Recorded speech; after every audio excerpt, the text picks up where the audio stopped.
Good morning. How's it going, guys? How's it going? This is Maniac1 with Maniac Sports.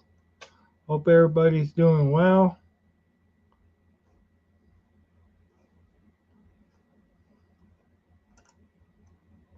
Hope everybody's doing well today. Just wanted to come on. Yes, I did go to the Whitecaps game, but um, sadly I didn't get much video. It's just the seats that we were at on Sunday really didn't provide for a lot of good photos and stuff like that. And it was kind of a rough day and stuff like that. So I really didn't stream. I didn't get the type of photos that I wanted to get. Uh, just it just really was kind of a bad day. Uh, but I did have fun overall. But it was just hard to really do anything. Uh,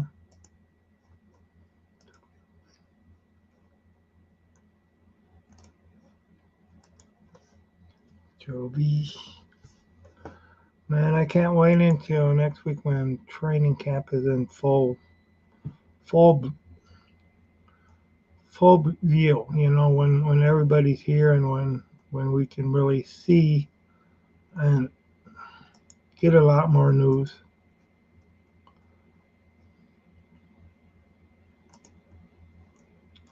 Let's remove that. There's some Facebook things, and I gotta apologize to the Facebook people where I know you guys cannot hear everything and cannot do everything, but I mean, I'm trying to work on it where I can get you. I don't know exactly what's going on with Facebook where I can't see your comments right now. Um, so sorry about that. That's kind of stuff that's beyond my control right now. Uh, but yeah. So CJ Lamb from the Dallas Cowboys is refusing to play without a raise, without a new contract. Um, how do you guys feel about that? You Cowboy fans. Not that I mean, I'm really not a Cowboy fan, but I know there are Cowboy fans out there. Uh, we all know that. We all know that 313 Newbreed is definitely not a Cowboy fan. He feels, I mean, I'm. There's no love lost between me and the Packers, of course. I'm definitely not a Packer fan. I'm not a Cowboy fan. I'm a Detroit Lions fan, of course. Michigan Panther fan, um, and a Michigan Wolverine fan. We'll get to see how they do without Jim Harbaugh. Um, good, good programs, great programs. Fine ways of find ways of um, getting things together. Uh, I know there's been some shady dealings in the past there, questionable practices, and I really can't condone a lot of those practices. Uh, I don't know how much of that really affected um, the outcome of the game, the outcome of the season. Uh, and I don't know how. I'm not privileged in knowing exactly how much worse Michigan Wolverines did than other teams did too. So um, but you know, now Jim Harbaugh is now gone again for greener pastures. Uh, get to see what he does with the Chargers. Um, hey, who knows? Who knows what will go on there? But we'll get to see what goes on there.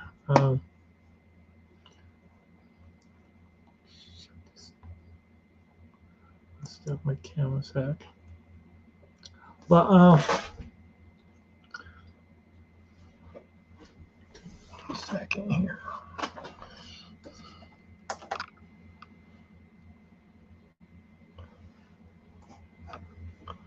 All right. But this is Maniac Tim with Maniac Sports. I did name this Maniac1 show. But man, I still need to get these things going where we get. I need to create that Knockerman on your ass shirt. Because that's one thing that I need to really get going. Let's see. So, how uh, how confident are you guys with the lines right now? Um,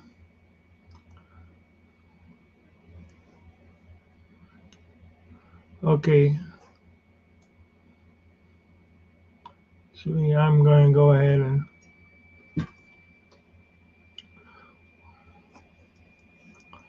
okay. As far as I'm going to read this article. In what yet another sign that the 2024 season is almost here. Detroit Lions will begin training camp this week, while rookies reported on Sunday, July 20th. The rest of the team is set to report on July 23rd, which is of course yesterday, um, because it's 24th now. Once everybody is in the building, first practice training camp is slated to be the next day on Wednesday, July 24th, which will be, of course, today. And it won't be long after that when the pads come on and the true evaluation begins. So, hey, 313, how's it going? How's it going, man? I'm doing pretty good here. I wanted to hop on for a few, find out uh, what's going on. So, did you attend training camp today? Or well, actually,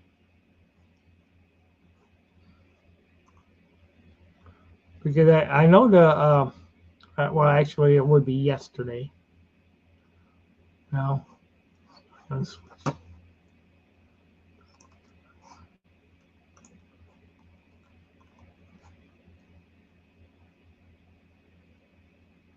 Oh, you're going on Sunday. Okay. All right. Cool. Cool. Awesome. I'm switching things around on computers here. I got two screens.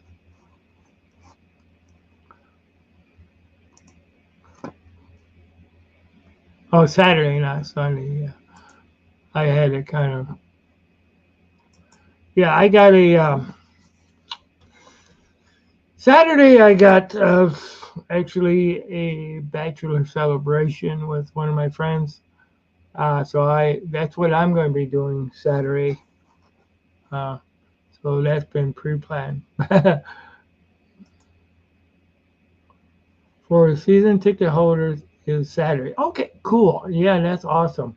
Hey, you guys deserve because hey, what you guys pay for season tickets, you guys deserve some preferential treatment for sure.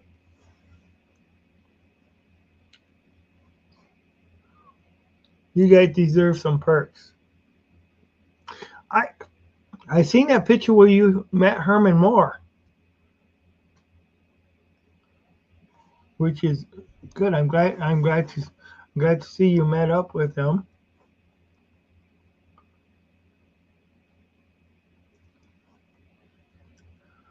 That's great. But yeah, I'm going to the Lions practice in the morning on Saturday, and later on going to the. Oh wow, wow! So you're gonna be going to a fight. Awesome, man. Awesome, man. That's a packed day for you for sure. That's great. I'm glad. I'm glad you're going. Have fun, enjoy for sure. For sure. You gotta enjoy all the moments that you can.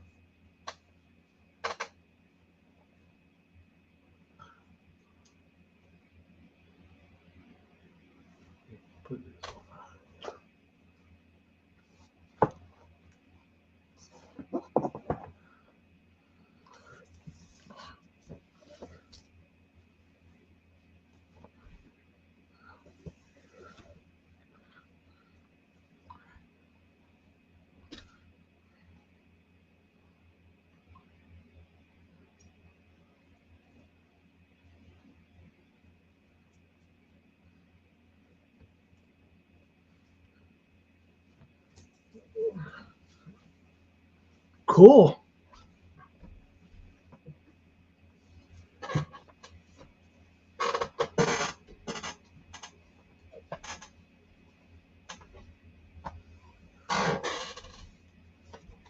Cool. Yeah. So you met him last Saturday, huh? Yeah, I seen that. I seen that picture, and I thought, he's a real cool dude too. That's one thing about Herman Moore.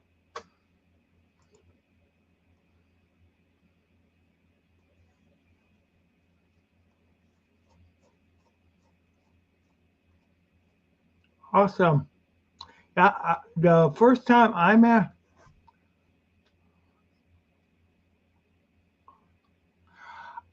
I don't blame him, but that makes the Cowboys weaker with him holding out. I'm I'm glad. So did Jordan Love hold out? I heard that he would. I mean, if hey, the longer he holds out, the better. you know, I mean that. Shoot, and Hopefully they don't patch things up. That's what I'm hoping.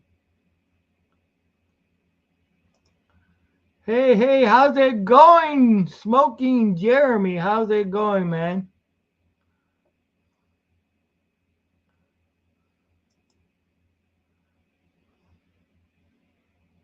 Yeah, I know he's looking for a new contract. I did read that. And, I mean, you can't blame him.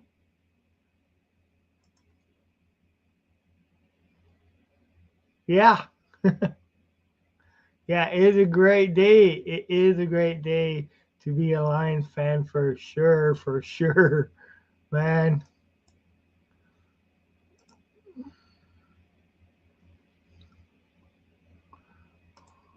That is so awesome.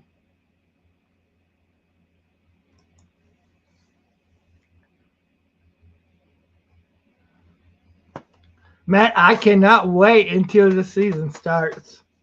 You know, I can't wait. I mean, I am so looking forward to the season, man. I am. It just, it just will be it will be a great time.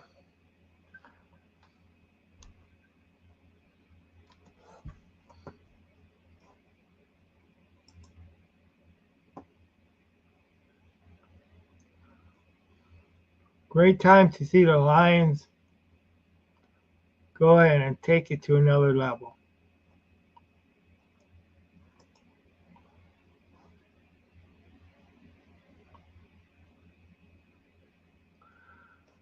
You know what? Uh, it depends on why he took it. If he took it to go ahead and get other players on the team, you know, I can I can see that because hey, let's just face it. The reason the Patriots were so good, all right, was because of the Brady discount. I mean, how many times does a franchise extra for workout? So they kind of made up for it. All right.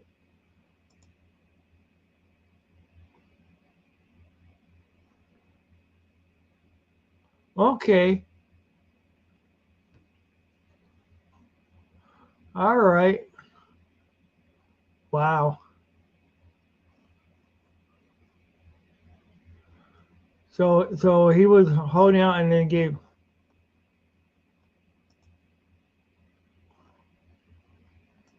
But yeah, I mean we all know what Stafford brings to that team.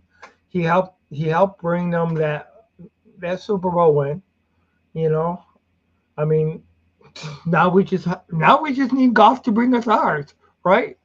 I mean I know none of us guys are gonna argue with that. Yeah, yeah, they could end up uh, making you know giving him a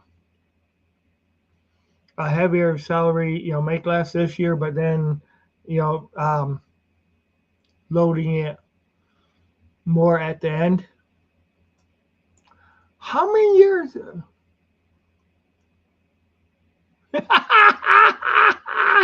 Oh, OMG, yes, yes, we got to keep that going. Yeah, that's for sure. We just got to go ahead and roar!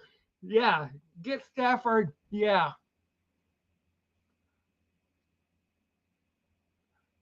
yes, I did. I sure did. I can't remember exactly who got it for me, but it was it was a present a long time ago. But I put it down where nobody can see it, you know. But actually, what I want to do is I need to get more helmets, uh, um, because what I want to do is every I want to get one of every team. All right, even the Packers, but I want to get one of every team, and then the the week that the Lions play the team, just go ahead and have that helmet be featured behind me.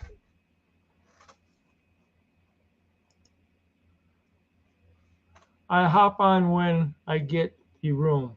Timmy, have a smoke outside. Oh, when you get in the room. Okay, okay, that's good. That's good.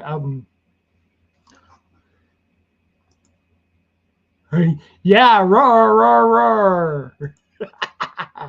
Hey, at least I'm doing my roars a little bit better than I was before.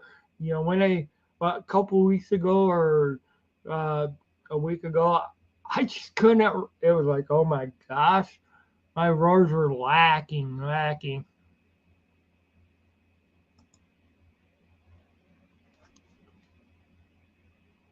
Oh, cool, cool, awesome, man. Oh gosh. So tell me, you know how we have I don't really play video games. Yeah, I really should. I have a PS4 that I hooked up one time at a friend's house, and that was it. I mean, and but I'm really not a gamer. I definitely he played 17 games for the Bills last season. Wow, awesome, awesome, awesome, awesome sauce, right? Okay, okay, that was kind of I didn't need to say sauce.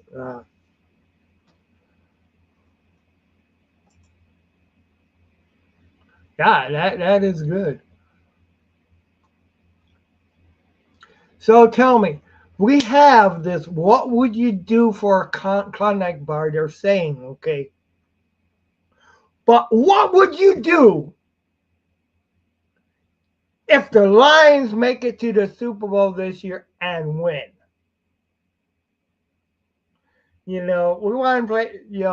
We want to go in and make this. What would you do? I mean that we're gonna steal a little bit from the Klondike bar, but what would you do if the Lions make it to the Super Bowl and win? I mean, I'll tell you what. I gotta think of something real good for that. You know, uh, shaving my head. I, I mean, my hair's uh, already low enough. Uh,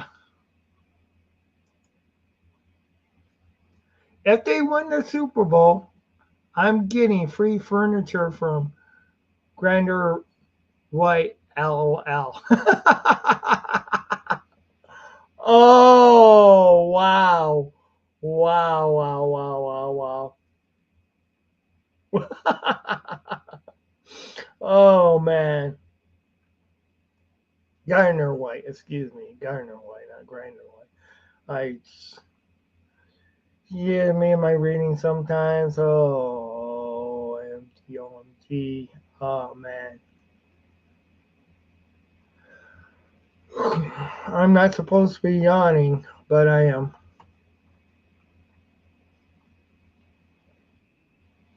All right, here we go. Here we go. Hey, how's it? Get my take this hat off. Get this back on. What's up, brother? Hey, not a whole lot. Well, actually, Lions training camp, Lions news. We signed Ike Betger yesterday. Mm-hmm. He's a guard, and he played 17 games for the Bills after their starting guard went down early in the season. What I like is he was ranked in the top 30 of guards, which means he actually ranked with starters. Okay, cool. So here's my thing. We all know Coyote Awasika, when he first got on the field, struggled a little bit, but looked better as the season went on. Sorsdal struggled, but he looks like the most improved of those backup offensive linemen, according to Dan Campbell at OTAs. Right. Manu just hit the NIL, All right. the non-football injury thing, the NFI, I mean. So Mm-hmm. they make Sorsdal a tackle like he was in college. He could be the other backup tackle other than Skipper. Get this guy to back up Glasgow, and we got Mahogany to back up Zietler. Wow, I'm loving it. I'm loving it. And I don't think Mutai makes the team. Right. Okay. He'll be practice squad. Mm-hmm. Remember, we poached him off of another practice squad. We didn't sign him from free agency. We poached him off of a practice squad. Right. So, and while people are saying, wow, I'm high on Nitain Mutai, I looked this guy up and he actually has really decent, not great, just decent passing and run PFF grades. So he is decent at both. That's a Mm-hmm. good guy to have backing up. Yeah, it is. And he was signed the day before camp. Cool. Cool. So from what you're telling me, I love the signing. you know, I definitely love the signing. So how you been, man? Good, just working and doing the podcasting thing. But I'll tell you what would I do if the Lions make it to the Super Bowl or win the Super Bowl? Which is it? Win the Super Bowl. They win the Super Bowl, I will run off a Media Row in New Orleans streaking. You heard that right. I'm going to be at the Super Bowl. Wow. Awesome, man. You're going to be at the Super Bowl. And Cool. I'm working on getting in either to do some more coverage for college football, Hmm. either at community college here, the Bears, who have been a two-time national champion in the JUCO colleges as a Hmm. community, or SVSU Division II up there in Saginaw. So I'll be Wow. covering one or the other or both. Man, hey, you're prospering. That is great. That is so awesome. I'm so proud of you, man. It's harder to get Lions press passes than it is to get NFL press passes for a major event. That is so hard to believe, but Well, the proof is I was at the draft. I'm not approved to be at Lions home games. mm-hmm, right. Oh yeah, but it just shows how much of a following our team has. I mean, and for so many years we have been neglected by the NFL. Way too many years, you know. But hey, look at I mean, Let's go. I gained 4 subscribers tonight. I went into a channel where they were talking about baseball, and I started dropping my little Jeremyisms in there, my little nicknames, teams, and everything. And oh, they but and 4 of their guys went over and subbed to my channel. whoa, awesome, awesome. And hey, that's one way to get get subscribers. They How were One of the Bears fans actually called Caleb Williams because he doesn't like him. Caleb Williams. I said, "Oh, you mean LGBTQB1?" oh man. And he subbed to me because of that.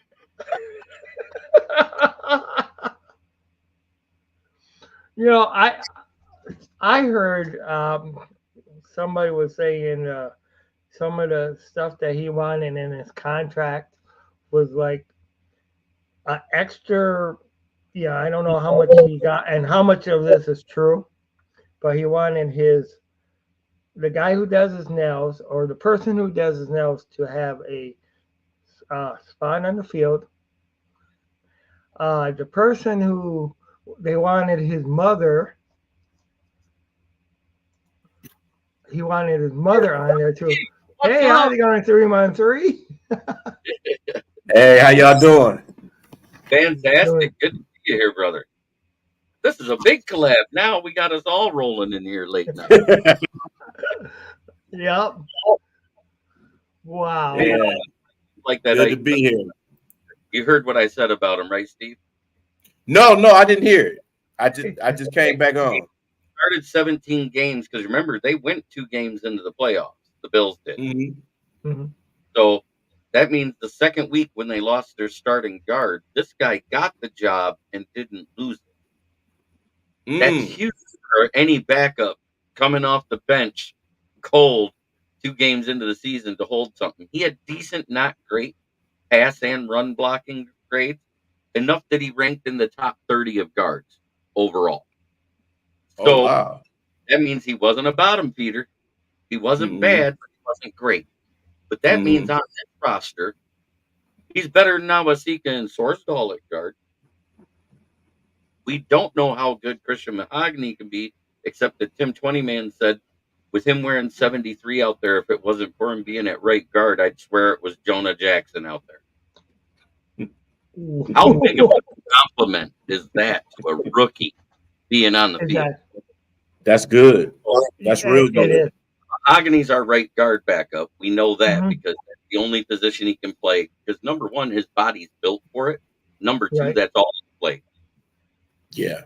We know Coyote Yeah. Awasika did okay later in the season, but when he first got on the field, when Jonah was dealing with his injuries, he wasn't doing too great. So when all's said and done, that means Sorsdal might be able to go back to his natural position now that Manu's on the non-football injury list. He could be the backup tackle. Skipper on the other side for backup tackle. This Ike Mhm. Becker backing up Glasgow and Christian Mahogany backing up Zietler. And that leaves the spot for that 10th. Because remember, they talked about making it so you got 10 O linemen now. That means Kingsley Right. Egukun would probably be the backup center. The UDFA we picked up and gave all the guaranteed money in a 2-year contract to. That's a good thing. That's good. Yeah, because Pinkley, prior to last season, was considered the best center in NCAA till he got hurt coming out of Florida. So we got some good depth.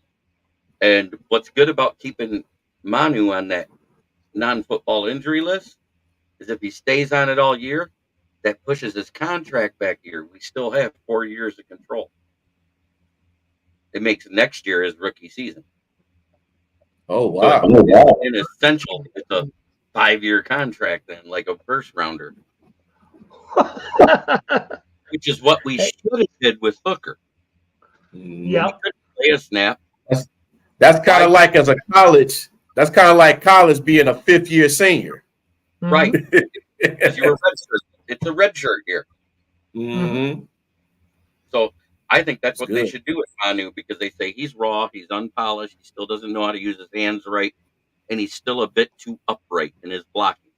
Not that he can't do it upright, but when he's upright like that, he tends to lock in with his hands. He does it the right way inside the pads, because even that's holding in the Canadian Football League when you go outside the pad. But when he falls down, he doesn't get up off of people because of his big frame right away. And in the NFL, if you don't get off of somebody right away or roll right off of them, it's a holding penalty. Mm-hmm. We don't That's need right. that. We don't need that. We have too many of those already.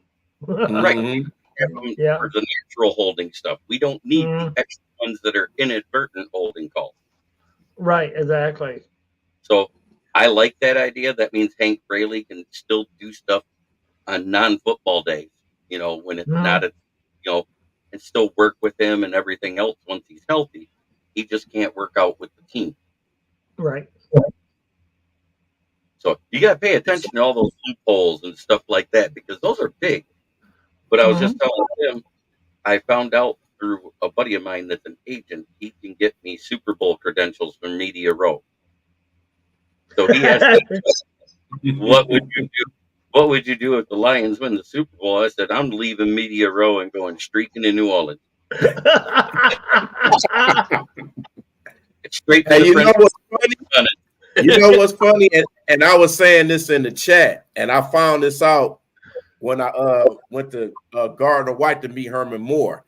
They actually doing a promotion that's if the Lions win the Super Bowl, they're actually giving people free furniture. Right. That's crazy, but I hope they win the Super Bowl. It's a big tax write-off. Basically, you can pick. If I understood the rules right, you can pick any room and get a room full of furniture if they win. Correct? Yes. Whether it's a bedroom, a living room, a dining room, whatever. Okay, I gotta go there and sign up. It was a one-day thing, wasn't it? It was a special thing. So.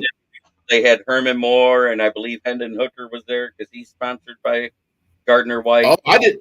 I knew about Herman Moore. I didn't know about Hendon Hooker. Different times of the day, Hendon Hooker was there too. Oh wow, I didn't know that. Oh wow, I the whole thing on IG, Instagram. I paid all that stuff, but I had to work, so I couldn't make it down there for either time. I started at Herman Moore was like the 4 to 7 guy, right? It was afternoon. I think Herman Moore was like noon to 2:30. Okay, so Hendon Hooker was the 4 to 7 guy. Oh wow! One was during the day, and then one was in the early evening.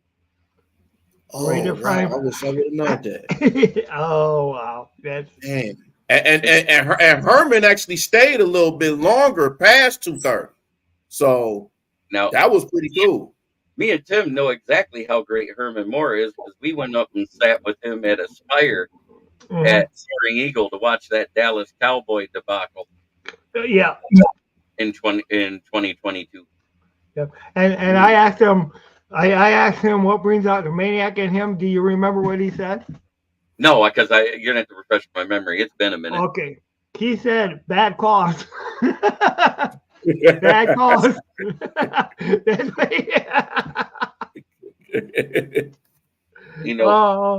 Herman Moore was with Brett Perriman, Johnny Morton. That year, our receiver core was so lit.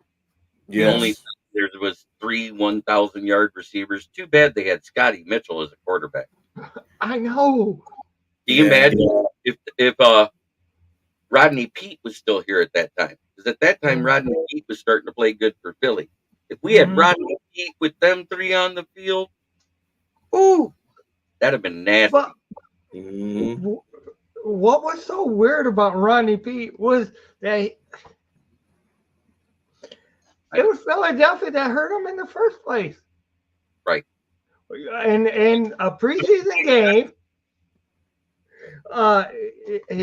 he hurt his knee in a preseason game against Philadelphia. And then Garrett Hippel goes and wins us 10 games. Mm-hmm. And we get to the playoffs and they say, oh, Rodney's healthy. Put him back in. That worked out great, didn't it? Yeah, it worked out outstanding. Oh, God. One of the best decisions the Lions ever made. Almost as good as the decision that the GM made in 1998. At 27, we take punt returner and somewhat okay zone coverage guy Terry Fair over Randy. Man. Hey, Tim, weren't we just talking about Terry Fair a few days ago? Yeah. We were saying we was unbelievable. Yeah, we were. Yeah, I think it was Saturday morning or something like that. We was just talking about him, and I was thinking, man, we could have got Randy Moss. Yep. We could have got Randy Moss. And a lot of other teams. 12 years later, at pick 10, Eric Ebron. You mean E-Bust? E-Bum. I remember. You know what? I actually got an Eric Ebron story, and it's crazy. So I was working at the time, and I'm riding down the freeway, and I actually see that Eric Ebron, he actually got he got his vehicle towed. I think it was something wrong with it. So it was actually on a little tow truck, and I guess he had to take it to get it fixed or something. Mm-hmm. And then I looked, I didn't realize, but the only reason I knew it was him because it had North Carolina license plate on it. So when I seen that, I said, "Yep, that's Eric Ebron." You know my buddy Detroit Down that does the show with me every now and then. He comes on my show, talks football with us. Eric Ebron, when he had his baby with his wife, he showed a picture on Twitter, him holding his baby up like that. He goes, I just hope you hold that baby better than you do a football. Next day, Eric Ebron deleted his Twitter. He made him leave Twitter. Oh man. Oh, jeez. Boy, if that ain't a pick six, I don't know what is. Everybody was like, oh, man, look at that. Ebron goes to Andrew Luck, and he gets 13 touchdowns. I said, you do realize he was targeted in the red zone 39 times. He got his catch rate at 33%. And went to the Pro Bowl, too. Because he had 13 touchdowns, not because he dropped 26 of them. Right. Man, it's crazy. Didn't he go to the Steelers and die after that? I think Wasn't it a one-and-done deal? And then he went to the Steelers and got buried behind Jesse James, who we were stupid enough to sign. God. Yeah, ain't that something? Oh, man. And give a lot of money and then draft T.J. Hawkinson in that draft. Yeah. I think remember why we drafted T.J. Hawkinson. And at the time, I liked the pick. Because they called him an extra blocker in the run game. Mm-hmm. Do you know he never ranked higher than 115th out of 120 offensive tackles and tight ends in run blocking? Wow. In his tenure in Detroit. Wow. Never ranked higher than 115th.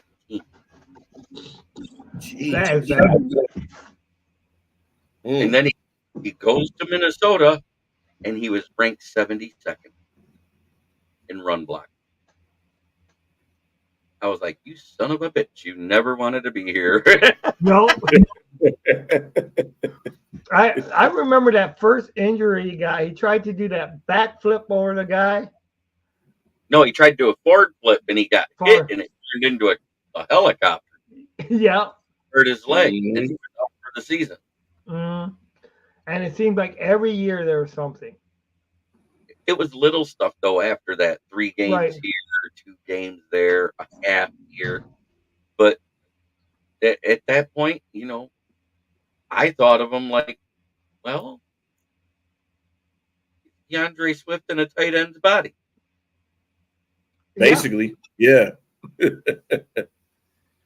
And yeah. how crazy is that the Bears signed DeAndre Swift for $2 million more than we signed David Montgomery. Ain't that something?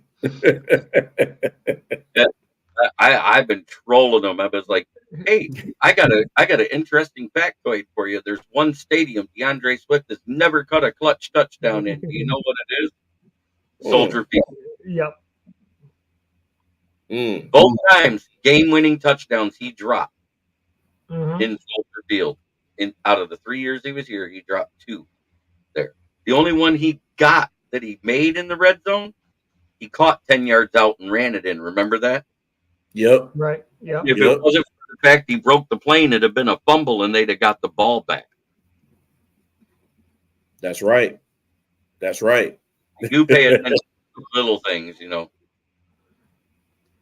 Yeah. that's why he's no longer lying. you know. No longer lying because Jameer Gibbs accidentally is twice the running back he is. Yep. He Yeah. is. A lot He does. faster. Everything. No, I think they're really close in speed because DeAndre Swift was fast. You get him out in the open field, if he ain't touched, he's like lightning in a bottle. He's gone. Hmm. No ifs, ands, or buts about it. But he goes down at first contact because he's afraid of being hurt. He does not break tackles. I think he had one game where he broke 5 tackles. I said, mark it down. Yeah. He was Wow. only good Yeah. for breaking maybe 1 or 2 tackles a game. That's all it was. And they weren't your normal tackles. They were the grazers where somebody ran Yeah. by and put their hand out because they were too far away. Yeah. Yeah. Like his Push the last shoulders off. his last season with the Lions, it was like he bulked up real big and all this other stuff, and he still got hurt like real easy. you Yeah, know. that's where I have an issue. I think we were playing Dallas, and it was that game. And Hmm. he's running, and he's wide open, and got a lane to get the first down on 3rd down from 3rd and 8, and we let him run the ball. Like he sees the Mhm. safety coming over, and he just fell down. Yep. He didn't even get hit. Yeah. He just fell down a yard short. If he'd have just And rolled, that Bears O line is not really that good, so they might get him hurt. They might get Caleb Williams hurt too. it looks better on paper. But I will Mhm. say, if Caleb Williams is 50% as good as his height, and that O line is 10% better than what it was last year, just 10%, with the weapons they have there, if he doesn't break Eric Kramer's passing yardage record for the Chicago Bears, he's a bum. Hey, you said it, not me. But you're right. But you're right. But you, He's but you know what we want to do? We want to see, yeah, we want to see Caleb Williams knocked on his ass. I know we do. Yes. I Yes. know. I know. All game. Everybody's piling on the Reader hate because he's going to be out the week 1 or 2. I was like, that's not that big a deal, guys. The Right. big deal is if you talk to Minnesota, they said their medical staff cleared Marcus Davenport to play in week 9 of last season. And he sat out the rest of the year because he said he didn't feel right. Now he comes here, and if he was healed in week 9, he had 6 months before he ever touched the field in OTAs, and now he's hurt again. Mm. That's an issue. This is going to Yeah. be a black mark in the free agent acquisitions Oh yeah. for Brad Holmes. And I said because of his injury concerns, I almost would start Pascal or Bet over him and make him a rotational guy with James Houston. Oh yeah, I could see that. Sound about right. That's the only way you're going to keep him healthy for a season. Mhm. He hasn't played more than 6 games in a season in 4 years. Oh wow. Wow. But at the same time, in those 16 games he played in 4 years, he had 22 and a half sacks. Can't go wrong with that. So Make divide that by 4, that's 5.25 sacks a season. now we can keep him healthy. Yeah. You know. That's the big thing. Got to keep them healthy. That's Yeah. the Right. big thing. But I think that's the best way to hide him, is not Yeah. make him starter. I think Mhm. we brought him for more vet leadership anyways because of the injury concerns. And Brad Holmes loves doing that for the vet guys. Yeah. You know, for his leaders, he's always brought somebody in that hasn't always played every down. Right. Whether it's Michael Brockers, whether it was, well, what's his name? Charles Harris. He ended up being a defensive captain. He doesn't play every down. True. This year, True. you watch it, John Comiskey. I Mhm. just throwing it out there. He'll be Mhm. voted as a team leader. And I don't Mm. even know if it makes the team with the talent we got on it. If you think That's about it. possible. Mhm. Because Right. if Levi's showing out the way he is, and he does the same thing Comiskey does, plays inside and out, Mhm. if he goes out all preseason and looks better than Comiskey, Comiskey makes sense to get rid of, and I almost would trade him. And I know who I'd trade him for. You package him with a 3rd through 5th round pick. Just pick your round. I don't care. And there's a guy on the trade block I'd trade for right now. Matthew Judon. Yes. Yes. Yes. Absolutely. Mhm. I would do that in a heartbeat. Right. But if they want a 2nd or 1st rounder and a player, hell no, I'm out. Right. Right. Right. It ain't worth it. But a Nope. 3rd, a 4th, or 5th, I'm good. I'm good. Mhm. Any one of them. Even if you had to do a 4th and a 5th together so you don't give up a 3rd, I'm good with that. Me too. Absolutely. I'm with I- it too. You know, whatever makes this team better and somebody that's consistent that'll be out there in that field, And then I'm with it.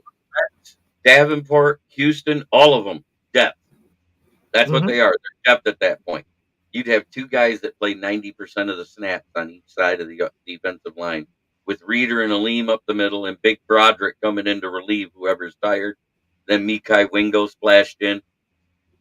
Then you got Pascal and Davenport and Houston and Bet. And I'm high on Bet because of something that Tim Twentyman and Jeff Risden wrote about OTAs when they saw him. He has a more elite bend than James Houston and better change of direction skills with a great first step. Mm. And I don't care. I don't care if your name is Peter Lemongello. If you're getting raves like that from those 2 guys, because they're 2 guys I trust in the Lions beat writing. You can't trust Carlos Monterez because he's going to find something to hate about the Lions every time he writes about. I know exactly who you talk about. Yeah, the one Brad Holmes called out his receipts on in that presser. That Yeah. was great. He goes, "Yeah, Carlos, I don't see how they get Jameson Williams up over this. What did J-Mo do in that NFC Championship game? Better than Josh Reynolds. Yeah, I did. Mhm. 2 touchdowns, Yeah. one Mhm. receiving. And Yeah. everybody And if, like, Jordan Love's better than Goff. I said, wait a minute. Your quarterback threw one of the worst throws I ever seen to end a game, to end on a pick and lose. My quarterback scored a touchdown towards the end of the game and at least put us in a position for an onside kick to get a chance to win it. right. So I would rather have the quarterback that threw the touchdown than the one that threw the pick. I would too. Yep. Would And if too. you look, Jordan Love was not a consistent quarterback last year. That first game, if it wasn't for Aaron Jones versus the Bears, they wouldn't have won.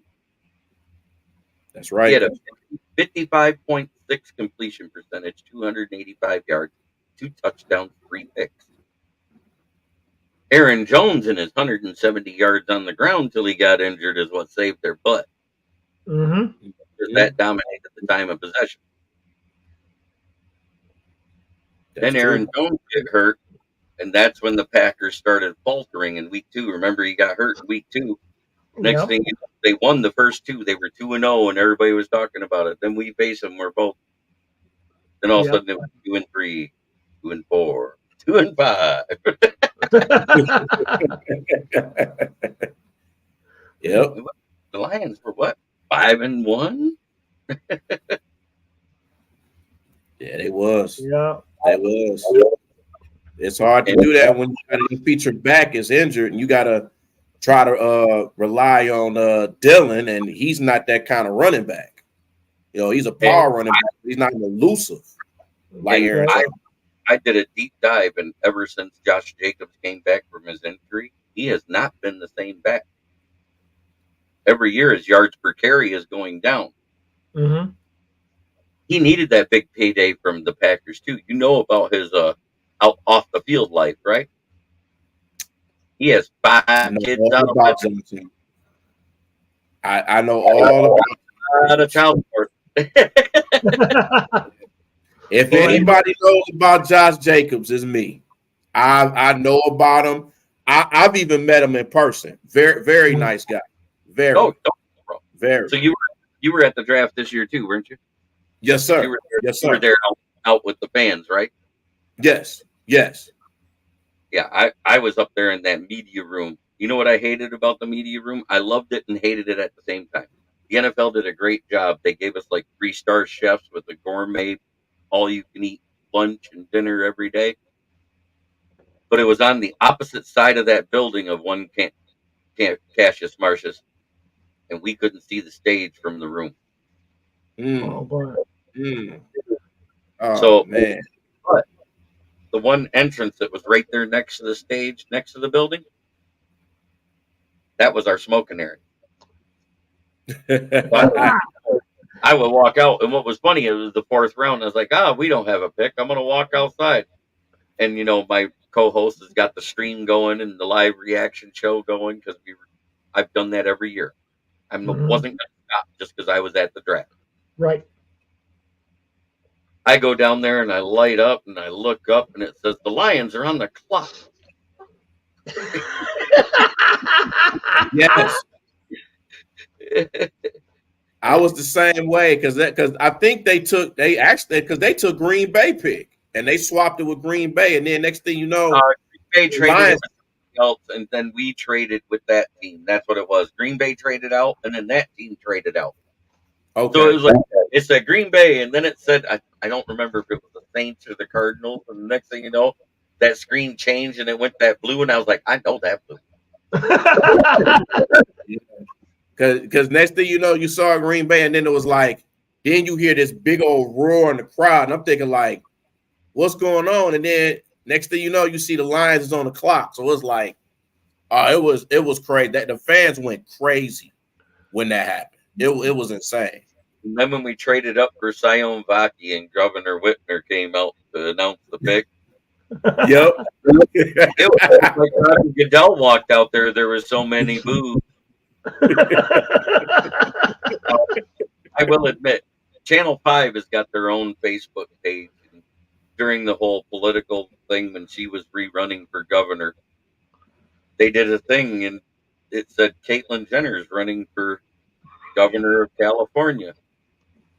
I got booted off the WNEM TV5 page.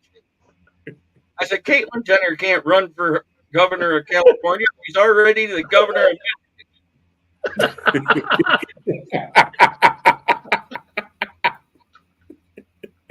Put their pictures side by side.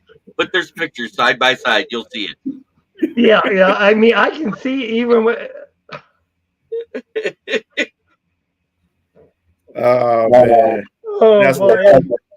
But it's right. It's so wrong, but it's right. Right. It may not be right, and I ain't wrong. Oh man. I have fun. I've been a troll like that when it comes to people looking like somebody. there was a kid on a podcast tonight, and he was talking, and his nickname was Spongy, and they kept telling him, "Hey, it's past 11 o'clock. Shouldn't you be in bed?" I literally looked. I said, "God." And listen to his voice. It sounds like he's talking through a pillow, or he's the Peanuts teacher from the old cartoon. And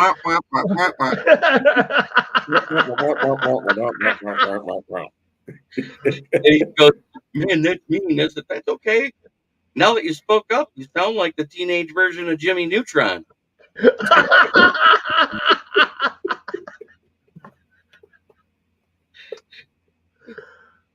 Because I don't do hard trolls, but when I go, I go. And I don't say anything rude, sarcastic, or out of pocket type stuff. I'm not trying to super offend somebody. I'm going for the laugh back. Yep. I ain't gonna lie, I do that too. I do it too. At the tire shop, you're gonna laugh at this one. Had a pair of girls pull up in their car. They needed their 2 front tires. Okay, I look over and they're kissing, and I don't mean like friends kiss. Right. No big deal. Yeah. You know, jacking up the car, and I hear the electric window go down, and she goes, "Excuse me." Signs everywhere says stay in the car. Are we safe to sit in the car while it's on the jack? I have no filter. I said, as long as you 2 girls don't act like you're out on a prom date, get in the prom date, hop in the back seat and use the power tools, y'all good. They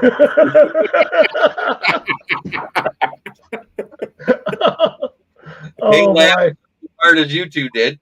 And here it is. They're buying used tires, $40 a piece, 16-inch tires, no big deal. Right. I get them done. They handed me $200 and said, "Bring me back a 20."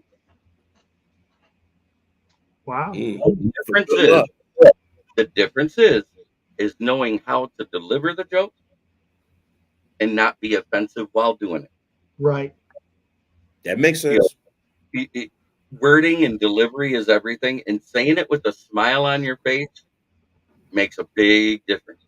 Then they know it's you say it straight face, they might take offense. Yep.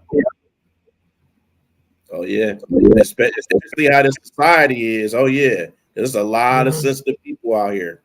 Right, it's like you got to be careful. And the 3 of us know this, but I don't know if there's any listeners or viewers out there right now. But if there is, the only thing you can control of things out of your control is how you react. Exactly. It's true. If it doesn't affect you, it doesn't affect your money, and it doesn't affect your family, it's all small shit. Don't sweat the small shit. Yep. No matter how small it is, you can't sweat it at all or let it get to you. But these damn gas prices, oh my God, nowadays. I'm getting to everybody. I drove around the corner. I said, "Thank God I got half a tank. I don't have to get nothing at $3.99." I know. Man, gas is more than getting a hooker on the streets. Literally. Well, unless we're talking about TJ's salary, then that might be a little bit different. Yeah, and we're not talking about Hendon Hooker. No, we're talking about the ones that wear his jersey on 6 Mile. They're proud to have that name across their back. And you know what's funny? You know what's funny? If I remember, if you played Baton last year, they actually refused to put Hooker on the jersey. So they literally had to like block it out. Yeah. It literally said H__KER. Yep. They left out the O. Yep. Mm-hmm. It's a guy's name. The announcers did say the name. No, they didn't. They did. They did on the last update I did for Madden 24. Oh, okay. There you go. There you go. Mm-hmm. Mm-hmm. Wow. That is I funny. wanted to go and edit a wide receiver coming out of college, make him come out of Ball State with the last name Blow. That way I could see Hooker and Blow saves Detroit.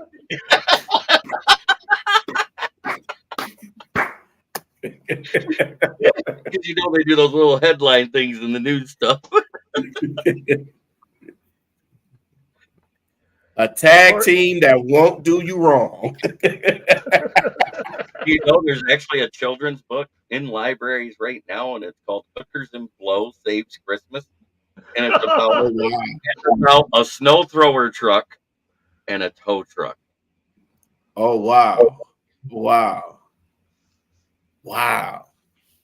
And then there's another one that's a children's book, and it's called Mandy Needs to Shave Her Beaver. Oh, man.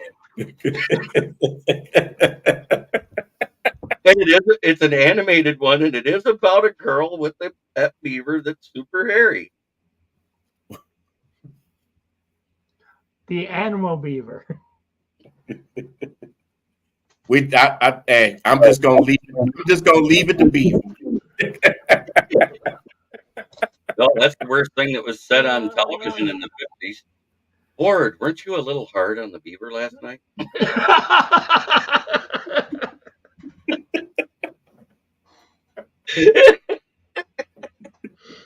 I know I ain't right, but I ain't wrong. Yeah. Same thing Eminem said on 8 Mile. Yup. Oh my God. The old jokes are always but they were dirty at the same time. Yeah. Mm-hmm. That was before they time. Around that much. You know what I mean? They don't come around like that anymore. Now, if it isn't a dirty joke, they don't get it. Right? Mm-hmm. Yeah, you can't say jokes like you used to nowadays because they so offensive. Yeah, you can't even say the old one about the only meat that trees eat on Friday is none because they usually like choir boys.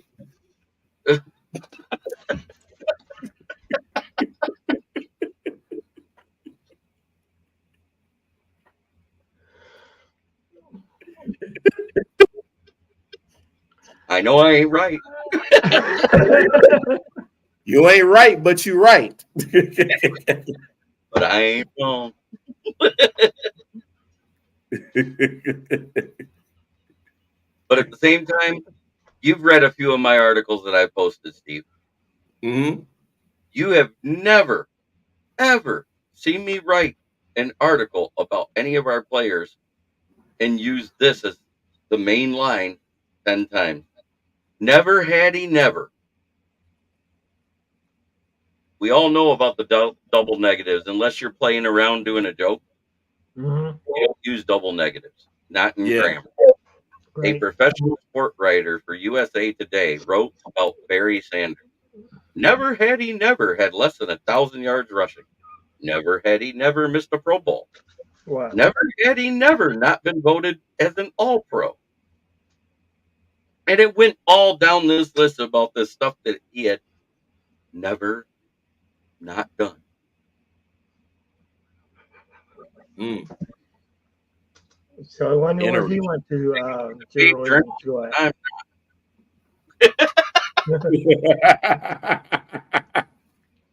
That guy makes 6 figures a year for USA Today. And not just him, the editor that edits that stuff. Right. That person should be fired too. Mm-hmm. Mm-hmm. Mm-hmm. Yeah. Yeah, you're right. You know what? Never will it never happen. Right. Never would it never happen if I was writing it. Mm-hmm.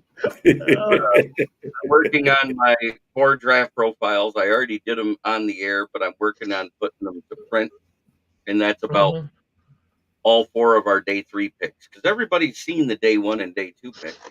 There isn't a lot out there for Sion Vaki as a running back. That was the hardest one. That's the hardest one to finish right now. I'm almost done with Christian Mahogany's. I've already got Manu's done. I just got to proofread it and submit it. And I've already got Mikai Wingo. And everybody that says, oh, man, he can play inside and out and everything must not have read his weaknesses for his scouting reports. Because I read through all of them and compiled it. Because there's about 8 weaknesses and there's about 8 strengths. The strengths are good. But at the same time, they put a caveat at the end of a couple of the strengths. This is versus college, not NFL linemen. Right. And then when you get to the weaknesses, you realize why he said it. Because they literally said, as a defensive tackle, he has decent lateral agility. As a defensive end, his lateral agility is minimal at best, and he'll be a liability in run protection. Mm. Mm. And I was like, Wow. okay. The only move he has is a bull rush. He lacks the hand pop to be effective against bigger NFL offensive linemen. That's another huge no-no. You know what I mean? Hand pop is huge for a defensive tackle. If you're not able to pop them pads and stand them up, you can't get under them. Right. How good your bend is. Both of you are trying to get low. That's what the hand pop's for. Mm. Go on, ball. My mind just went in the gutter when you said both of you are trying to get low. I'm sorry. Yeah, because some of it's not going to work with guys like Trent Williams and all these other big offensive linemen. That's they seen everything. Oh yeah. So you got to surprise them. These all pro offensive linemen. They pretty much seen everything. Mm-hmm. Like you got to surprise them. You got to do different moves. Because if you do the same move, they gonna know that every time. Yeah. You got to switch it up. I only seen one scouting profile that had him ranked as a pro comp to a Hall of Famer. And it's the guy that said that Penei Sewell wouldn't be an all-pro. Former scout of the New York City Jets, responsible for drafting such great guys like Mark Sanchez and a few others those years. Daniel Kelly. I pretty much have said because he writes for either Bleacher Report or Fansided, one of the lesser ones out there. Mm-hmm. I have literally commented on his and said, "Oh, he does a great job as long as you read it and then you say, wow, just the opposite will happen." And he's right 90% of the time. Mm-hmm. He actually wrote that Malik Willis would be great in the NFL. And he can't even find the field now. That's because he can throw the ball a country mile. He just can't hit anything within a target area in a country mile. Hey, you can have the strongest arm in the world. If you don't have this and the accuracy to make it work with it, the mechanics, the footwork, the head, the vision, and IQ and the vision. Mm-hmm. It was killing me during that combine every time he overthrew somebody. Wow, his arm's so strong, he just overthrew it.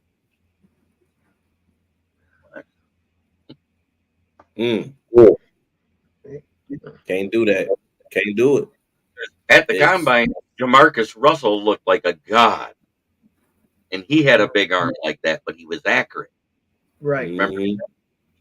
He looked like a god that combine. I mean, 60 yards down the field on the dime. Mm-hmm. And there was quite a few wide receivers that didn't catch it. And you were like, yeah, they're not going to make it.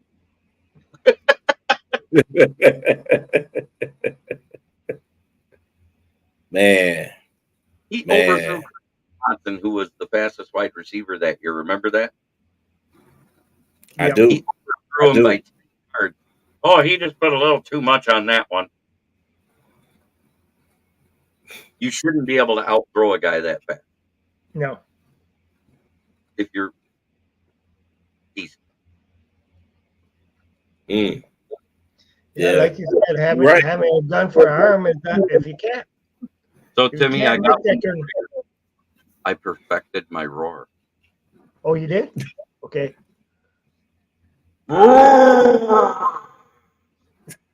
You had a little bit of help there. You got that echo. Yeah. But it perfected that roar. Yes, it did. Man, that's funny. That's funny. That is funny. When I'm watching my podcast, when I'm watching the chat now, whenever somebody new comes on, I got 2 little soundtracks on my soundboard, and I'll play one or the other. It'll either be this.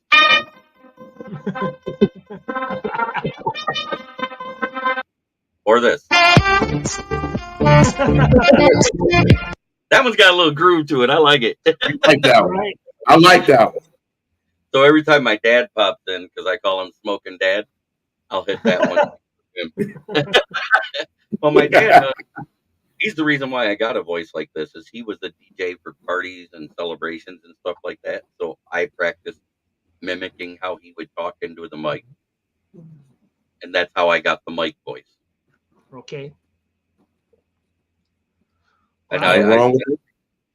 I said it before when I first started my podcast. I got a face for radio and a voice for it. And never cut yourself short on that one. Yeah, Hey, you know, if you can't pick on yourself, don't pick on anybody else. that's true. Yeah. That's true. gotta Especially in this sport industry, yes. Right. Mhm. You got to be able to point out your own shortcomings, Oh, definitely. and I do it Mhm. religiously. Yep. Because everybody's not going to agree with what you're saying. So, and as a sports person, you have to know that. Right. You can't take criticism. You shouldn't be in the industry. You know what I mean? Right. I go into an NFC North page as one of my channels now on Facebook, right? Mm-hmm. So I say I'm the home of the bad takes because there's 3 teams that's going to hate me already. I'm 75% wrong. Let me guess what those You might be a part of that group too. NFC North, the huddle. Yep.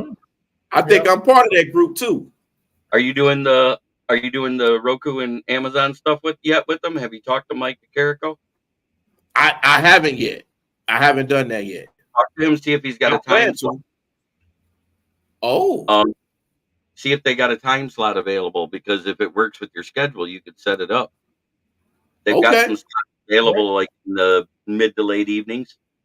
If you like anyways, throw something together, put an hour show together, because it has to be an hour, because that's how the Roku time slot works.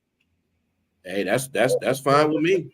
Trying to help you to grow, because we don't get paid by it. You know, the people who pay for the app get paid for it. They're just trying to fill it and have, 12 to 18 hours of live shows every day. Yeah. Hey, that's cool with me. As long as my stuff is out there, I don't even care if I don't get paid. It's cool with me. I have a couple of my guys go, God, this is great. I'm watching you on TV and typing through my phone on YouTube. I was called by Roku to go ahead, or by Effective TV, but I wasn't sure about it. I almost did it, but I'm not consistent enough. I suggest go to one of the app guys that create the apps for you rather than getting a Roku channel. Roku channels are expensive. I looked into it. Right. Because there's FCC licensing, there's this, that, and the other. Whereas I might be able to afford $300 a month for somebody to run an app, and just all I got to do is update it every now and then. Mm-hmm. $300 for a man. Somebody said, depending on what you want, it can cost you the licensing with FCC is $2,500. That's off the top. So automatically, if you're going to get your own channel, it's going to cost you that up front before you ever even get the channel. And the channels, depending on what package you want, are anywhere from $10,000 to $30,000. Wow. Woo. Woo. But that's to be actually like listed in their guide, have a set list of shows, blah, blah, blah. But then you got to do a lot of production and stuff like that. Whereas the app, hey, it's a podcast channel. Huddle Sports Network. Download the app. You can watch us on TV. That's all you got to say. Okay. It's all about investing in yourself and knowing your worth. That's what it is. And being on an app that's on your TV makes you go beyond a podcaster. Now you're a broadcaster. So you got to get that podcaster mentality out of your head. Right. So is that what Effective TV is, like a app? Yeah. So that's who contacted me. That's probably who it is. Probably one of them. It'll cost you like $200-300 a month, and it's Yeah. worth it. Yeah, Oh, if yeah. that's what you want. But at the same time, you got to have enough content to fill it. That's why. Yeah, Right? that's why I always. So if it's just you yourself, it's not worth it. But if you Right. have 3 or 4 guys that have a podcast that want to do it, and you Mm-hmm. can come up with a network name, Right. there you go. Just like I'm developing kneecap biting, it will always be the name of my channel because that's Right. how everybody's able to find me, and that's what when I comment on YouTube, that's what I come up as. Mm-hmm. And it's catchy. My Right. shows change their names quicker than some people change underwear. I ain't gonna lie, because I might just change the name of the show to it. But there's certain shows I never will change. My Wednesday Mm-hmm. night show is the NFL Roundtable Talk. During the off season, I take the top 3 pure NFL news, not just Lions, and I talk about the Right. NFL. I have fans of other teams. But during the season, after it's over, we do the weekly pick'ems because it's on Wednesday night. So we're actually picking Thursday, all of the Sunday games, and the Monday game. And I've done pretty good.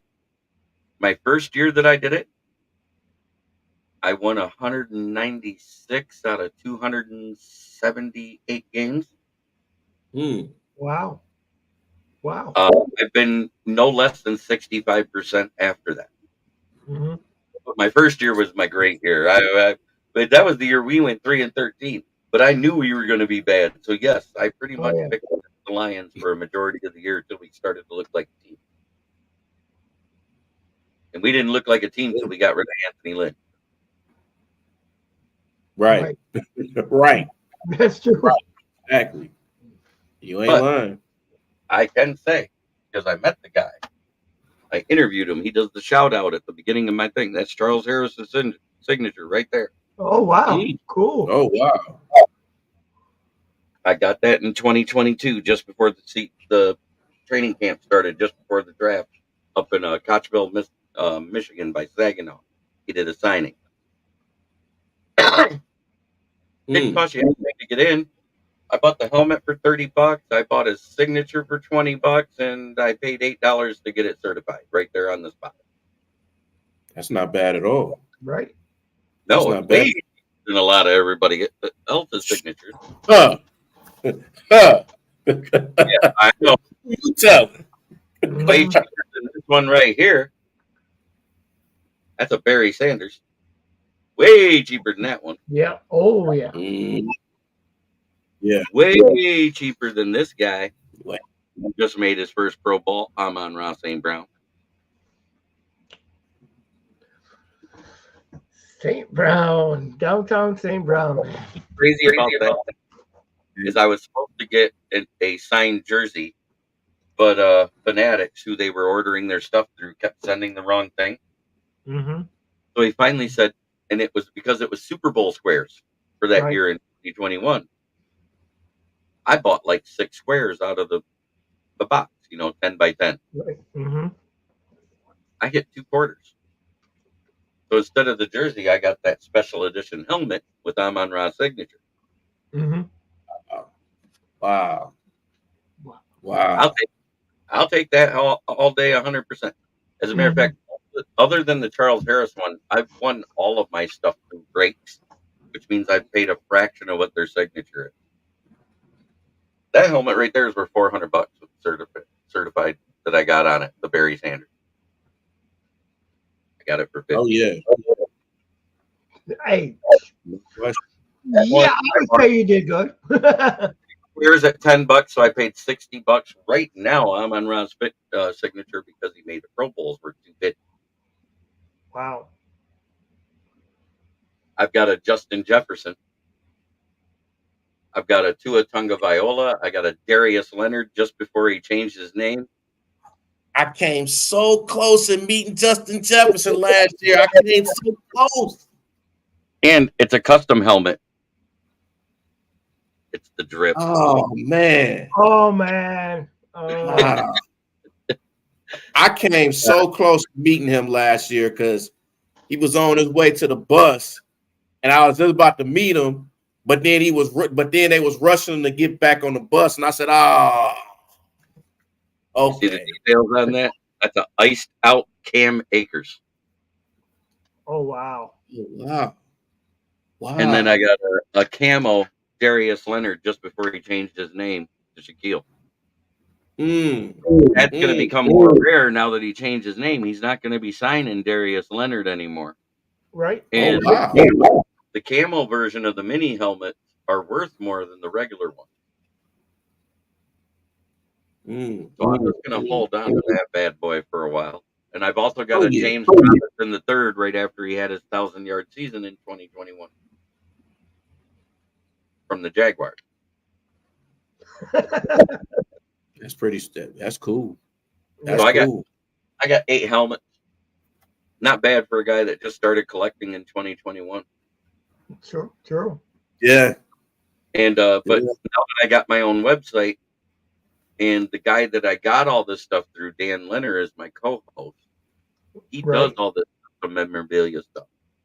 Mm-hmm. Oh, really? That custom drip, that's his paint job. Oh. He did that on the helmet. Oh. Memorabilia.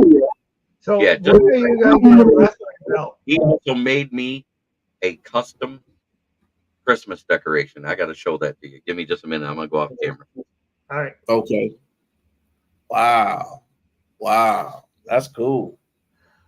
I want to talk to those people that make the wrestling belts. I want to get one with the Maniac Sports on the face, and then with like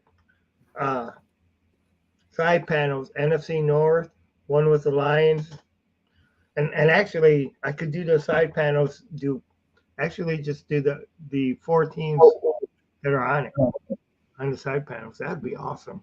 Oh, that'd be cool. That'd be very cool. That'd be dope. Of course, I could end up doing the knock money off belt.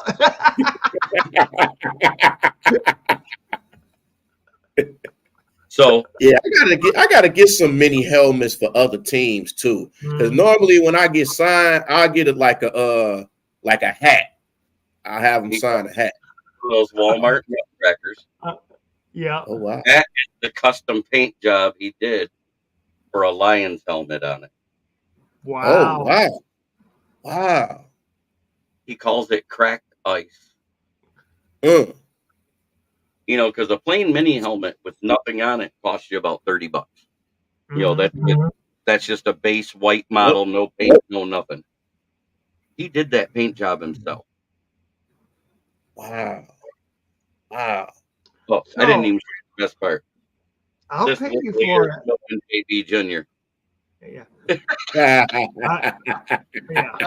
I'll pay you for it, but can you have him do one with my logo on it? What you would have to do is send me the JPEG of your logo. I'll send it to him and ask him how much it would be.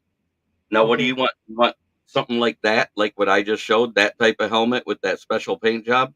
Or do you want just a flash or one of the white ones? Or do you want the new blue and black helmet? Blue and black. The blue and black helmet, the new one? But with the logo on one side and the Lions logo on the other? Yes. I could probably get that done. I'll find out how much it is, but I got to get that from you, and I'll talk to him. We'll get it done. Yeah. He's that type of guy. And he's got access to get all that stuff at a different price. But what we're going to start doing is selling all that memorabilia. Like he made me this for the draft. He does the custom printing tumblers. It literally says NFL Draft 2024 on it.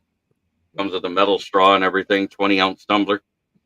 That'll keep almost 2 full Mountain Dews cold for 8 hours if you got it closed with no straw in it. Oh, really? Insulated aluminum. Wow. Refreshing.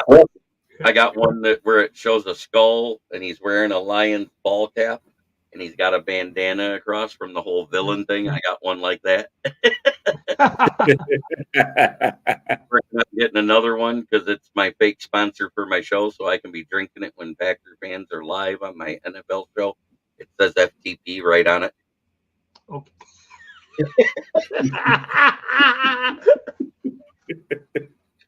All day, all night, every day, And twice on Sundays. yep, Exactly. yep. 3 times if you're lucky. You know how to get under Packer fans' skin, though. Oh Is yes. all you got to do is tell them, Dan Campbell says that Lambeau is now called Ford Field North because he hasn't lost there yet. That makes sense. Yep. It makes sense. And I keep forgetting he hasn't lost there yet. I keep forgetting about that. Since Dan Campbell took over, and he's 4-2 versus the Packers. Wow. Wow. Who'd have thunk it that the only 2 games lost were right here in Ford Field?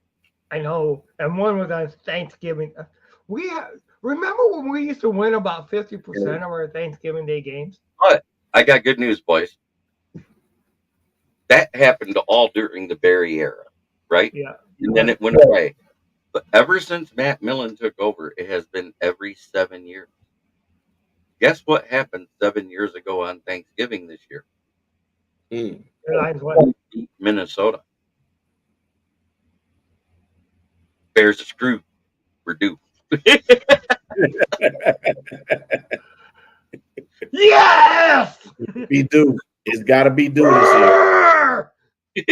I got a roar out of Tim. But at the same time, we're also talking about Caleb in week 12. We're not talking about Caleb in the first 5 weeks. But hopefully. And they faced the Titans in week 1, and then they got the Texans, so they'll be 1-1. Mm-hmm. No matter what, they'll be 1 at best. Right. But I do have an interesting set of factoids for you. Kurt Warner put out a list last week. And it had to do with incompletions due to inaccurate passes with a minimum of 175 passing attempts.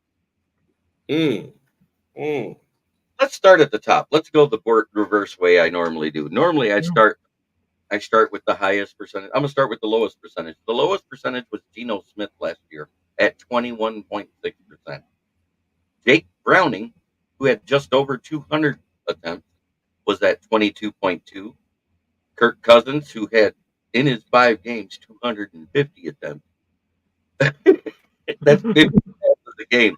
That tells you they had no running game. That's why they got Aaron Jones. 23.2%. Then it's Patrick Mahomes at 24.5. This one is shocking. Russell Wilson at 25.3. And then low impact. I'm going to skip them for later because it is just too good to let it out right now. Justin Herbert was 26.4.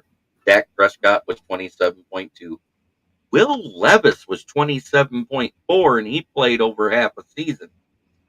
Oh, wow. Josh Allen played all year and was at 27.8. Kyler Murray played, 5 games when he got hurt?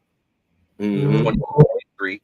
Zach Wilson played half a season. He was at 28.6, which was better than Brock Purdy, who played all year at 28.7.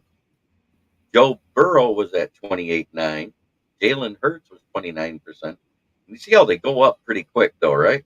Oh, yeah. Mayfield is at 29.2.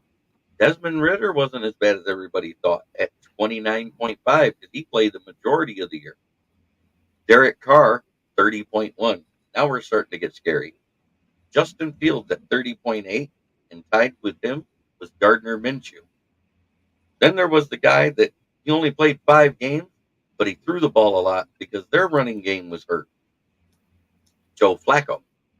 Ryan Tannehill played the first half of the season at 32.1%. Jimmy Garoppolo played half a season, 32.2. Now we're starting to get up there, 32.9 for Bailey Zappi, 33 for Sam Howell, 33.1 with one less game than Bailey Zappi was Mac Jones. Tua was 34.3. Daniel Jones was 34.6. Then we start seeing more backups show up in this list. Josh Dobbs, 34.8. Oh, here's another starter, 34.9 for Matthew Stafford. Wow. Easton Stick that took over for Justin Herbert while he was hurt with the Chargers, 34.9. Kenny Pickett started most of the year with the Pittsburgh Steelers, 35%. Aiden O'Connell played 9 games, 35.4%. CJ Stroud, as great as he was, had 35.6%. Trevor Lawrence in his 5 games before he got hurt, 36.1%. Wow. And lo and behold, we got this guy that played all year, the only quarterback to play all year other than Jared Goff. Who was it? They talk about it all the time. Only 2 quarterbacks played all 17 games in the season. Lamar Jackson? No, Lamar Jackson missed 2 games this year. Remember, he had that illness, and then he had that thumb sprain. Oh, that's right. Yeah. That's right. That's Jordan, 36.2%. Oh. Lamar Jackson was 36.7. Bryce Young, the number 1 pick overall, was 37.7. And then there's 3 guys that should be backups, but one of them is considered a starter. Trevor Simeon, 38.8. You know that's not a starter. Tyrod Taylor, 40.6. He's not a starter. Deshaun Watson, 43.9%, led the league in inaccurate passes. Wow. Wow. So way back in 6th place at 26.3%, it is none other than Jared motherfucking Goff.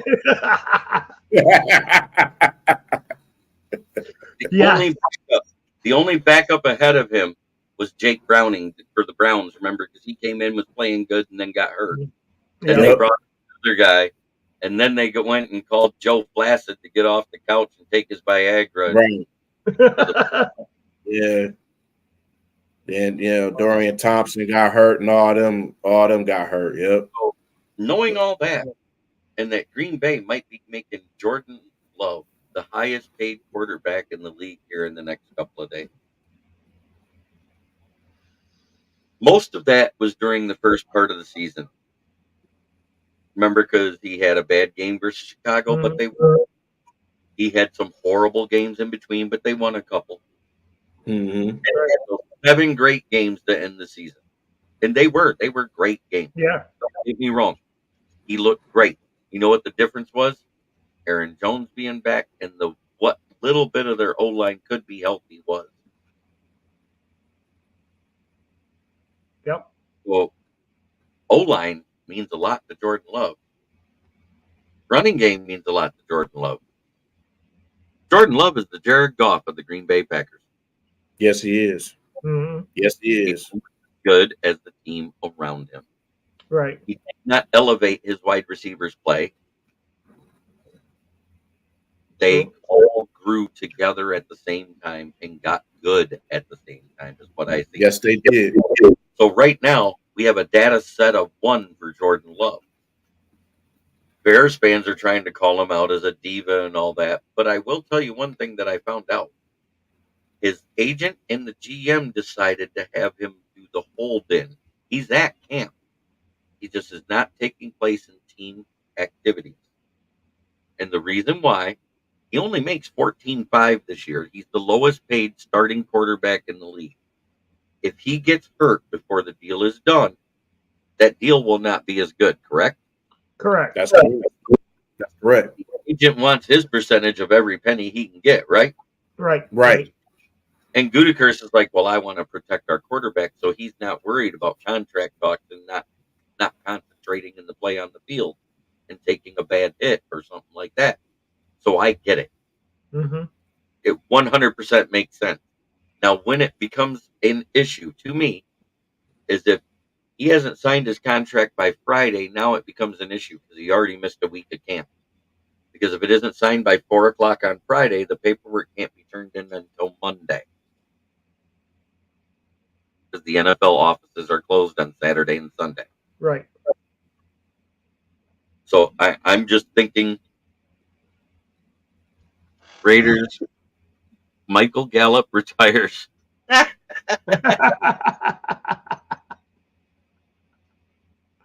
Oh wow. I saw it coming. Mm-hmm. He's been another guy, a lot like Keenan Allen. Never really plays a full season. Doesn't have bad years. Productive player, but can't stay on the field. Right. And he might have went out there today, ran around with the team, and just said, "I can't do this, guys." And I get it. NFL is not an easy sport. If it was an Nope. easy sport, we'd all be making millions. Yeah. Yep. Am I wrong? You're right. You're right. You're not wrong at all. You're right as hell. Michael Gallup had a good career for his 6 years. Mhm. Problem is, he had a quarterback that is basically, well, he had Dak Cousins. Because Kirk Prescott played for the Vikings.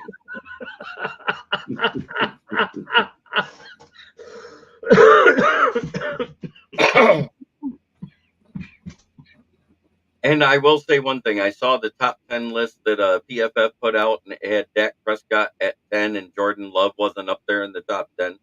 And I disagree with that. I think Jordan Love, because of the way he handed Dak his butt in that playoff game, he deserved the 10th spot. I don't think Justin Herbert deserves to be in the top 10. I damn sure don't think Trevor Lawrence, who has worse stats overall than Daniel Jones, belongs anywhere above that. He's 1% less on completion percentage. He has 2,000 more yards and 4 less touchdowns, 2 more interceptions than Daniel Jones. Daniel Jones is considered a bust, and he's considered a top 10 quarterback. That's just crazy. I didn't know that.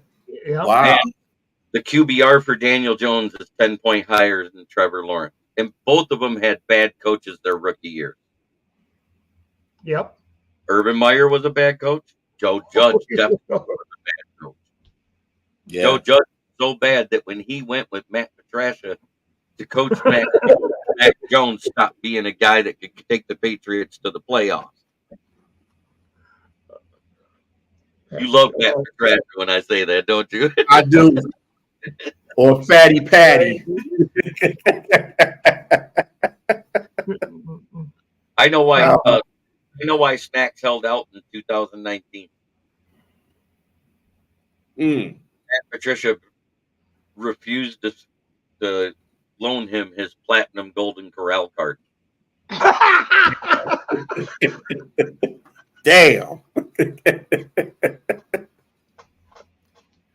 Can't give that up. Can't give that up. Matty Patricia. By year 3, when he was riding around in that golf cart, he was wired to the bench seat. Remember that day, he moved the steering wheel to the middle because he couldn't fit in there in the one seat. He had to put a cheek in each one.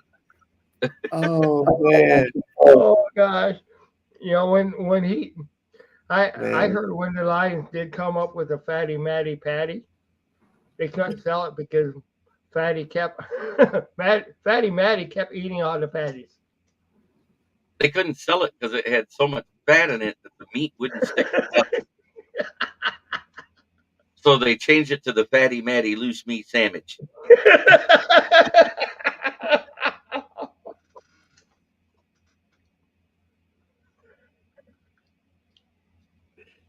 Oh man. Oh god. You haven't had a chance to be on when I'm like this, have you, Steve? You haven't had a chance to be on with me when I'm No. Oh boy. now you fans love me because I do stuff like this at least once a week where I go on a tear. But that's good. That means that you having fun while doing it. So that's a good thing. One thing about this, you gotta have fun doing it. The one thing I will say is they like the fact that I give the reasons why we won't do most of those trade rumors that come out. Mm-hmm. Everybody's like, "What do you mean we won't do it?" I said, why are we going to give up a first-round pick, a third-round pick for L'Jarius Sneed, and then have to sign him to a $20 million contract when we got 3 guys we're talking about signing in the next 2 years? Right. Yeah. We're going to draft somebody. we might even draft. I said it on your show. We might even draft 2 corners. Mm-hmm. We're not trading for one. Right. I told you that, Tim, didn't I? Yeah. Yeah, you did. Did I expect it to be first and second round? Hell to the no. What did I like the Ennis Straw pick at first? No. But then I thought about it. Wait a minute. Mm-hmm. We didn't take him in the first round. Okay. Now I'm starting to like it a little bit. If he'd have been our pick in the first round, Right. I would have reacted the way everybody did about the Gibbs pick and the Campbell pick last year. Oh God. Yeah. Because let's say, and I'm just throwing this out there. I sit there and said, if you took all the picks that they made from the beginning of the third round to pick 12 in the first round, and you reversed the order they were picked, and Hendon Hooker was never hurt. Mm-hmm. Think about that order now. That means at 12 you'd have Hendon Hooker. At 18 you'd have had Brian Branch. Mm-hmm. You still would have had Sam Laporta at 34. Yep. That's true. Yep. That's You true. know, all you're doing is reversing the order, and then you'd have had Mhm. Jack Campbell, then you'd have had Jahmyr Gibbs. If it had been that way, it'd have been the positional value that everybody wanted in the draft. Correct? Correct. Correct. But because we went running back, linebacker in the first round, everybody said, "What the fuck is Detroit doing?" We were making the NFC Championship. You fool. and Brad, we trust. And Brad, we trust. Oh yeah. I trust his draft picks way better than any of his free agency moves. Mm-hmm.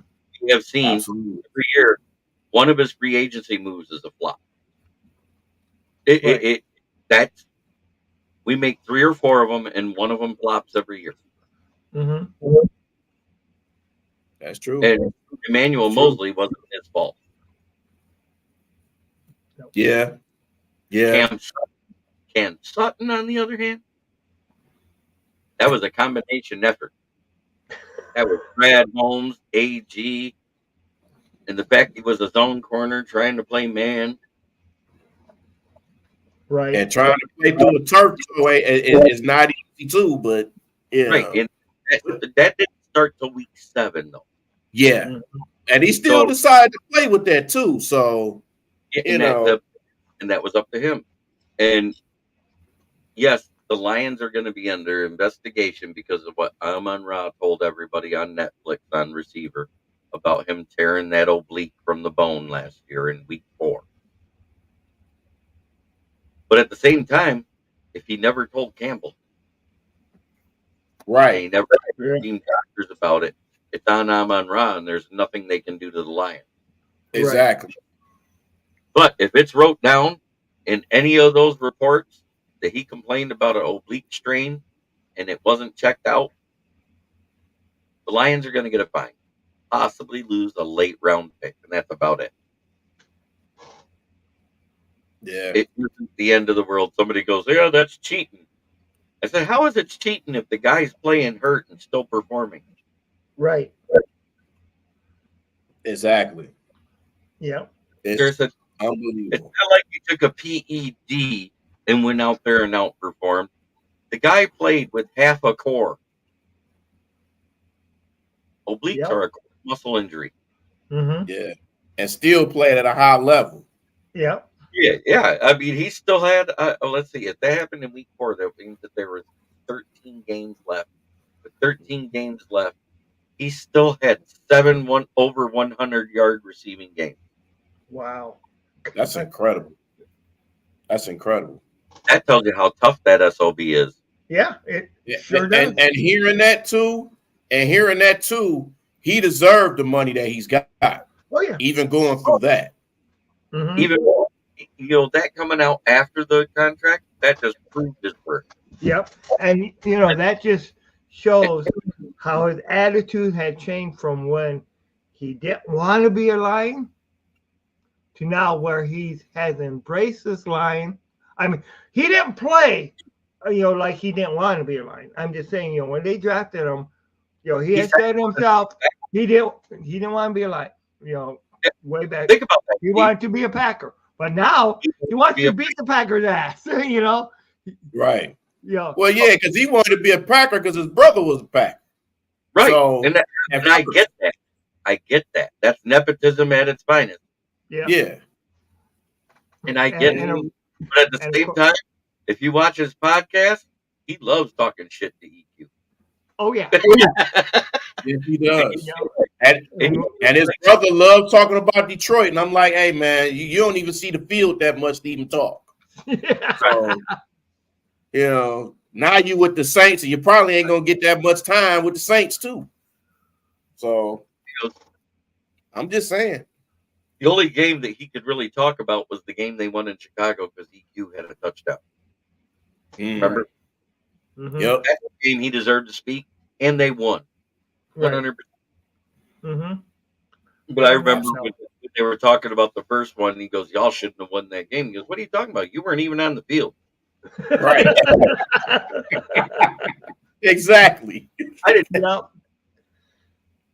You were like John Cena. Can't see me. And then he's still salty because when he was a free agent that the Lions didn't sign him, and he still feels some type of way. And he's even mad at Amon-Ra because he ain't stick up for him to try to get him to sign with the Lions. And I'm like, it's not his job. Right. And literally what he said, he goes, if they told me they were bringing you in for an interview, I'd have said, hell yeah, I want my brother on my team. They didn't tell me that. It's not my job to make them give you an interview. Exactly. Right. And that's what he said. And he goes, you are going to make it on your own. I'm not going to be the reason you make it somewhere. Facts. I respect him more for that. Mm-hmm. But at the same time, I just joined another podcast the Saturday mornings at 9 a.m. It's called The External Bum. And we look at sports bums around the world in all sports, right? Mm-hmm. So last week was my debut show. What happened Monday? That horrible national anthem before the home run derby, right? 4-time Grammy winner gets drunk, goes out there and sings like it.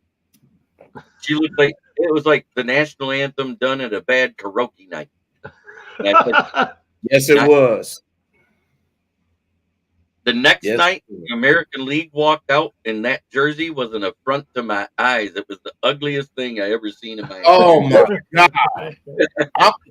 I'm glad I'm not the only one that thought that. Them jerseys, and the only one did better than that. Is go look at the San Diego Padres City Connect jersey. Mm-hmm. That's the only one worse than the American League All-Star jersey. Yeah. And just when I thought it couldn't get any worse, number 2 pick in the WNBA, Alex Sarr. He goes 0 for 15 from the field and 0 for 2 from the charity stripe, 0 for 3 from three-point land. This was supposed to be the next big thing out of Europe. The 2 former 2 picks that are big in the league right now. Mm-hmm. John Morant and Trae Young, right? Right. They at least average 9.8 points a game in the G League before they became regular season players. This guy's averaging 5.6. Bronny's almost tied with him. Yes. He was picked at 56. Right. 5.2 points per game and looking better every game. This guy got worse. And nobody talks about that. But they talk about Bronny every time. I know. And I get why they talk about Bronny. Because technically, if you look at his skill set, he should have been a UDFA.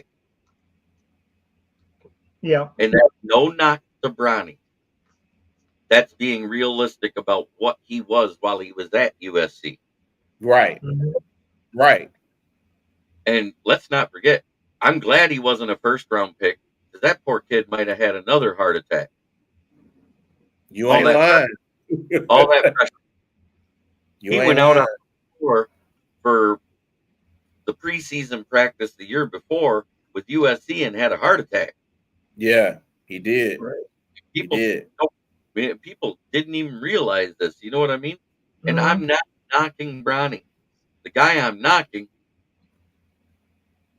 is LeBron James, the current head coach of the Lakers, because they're paying $8 Right. million to the assistant head coach JJ Redick.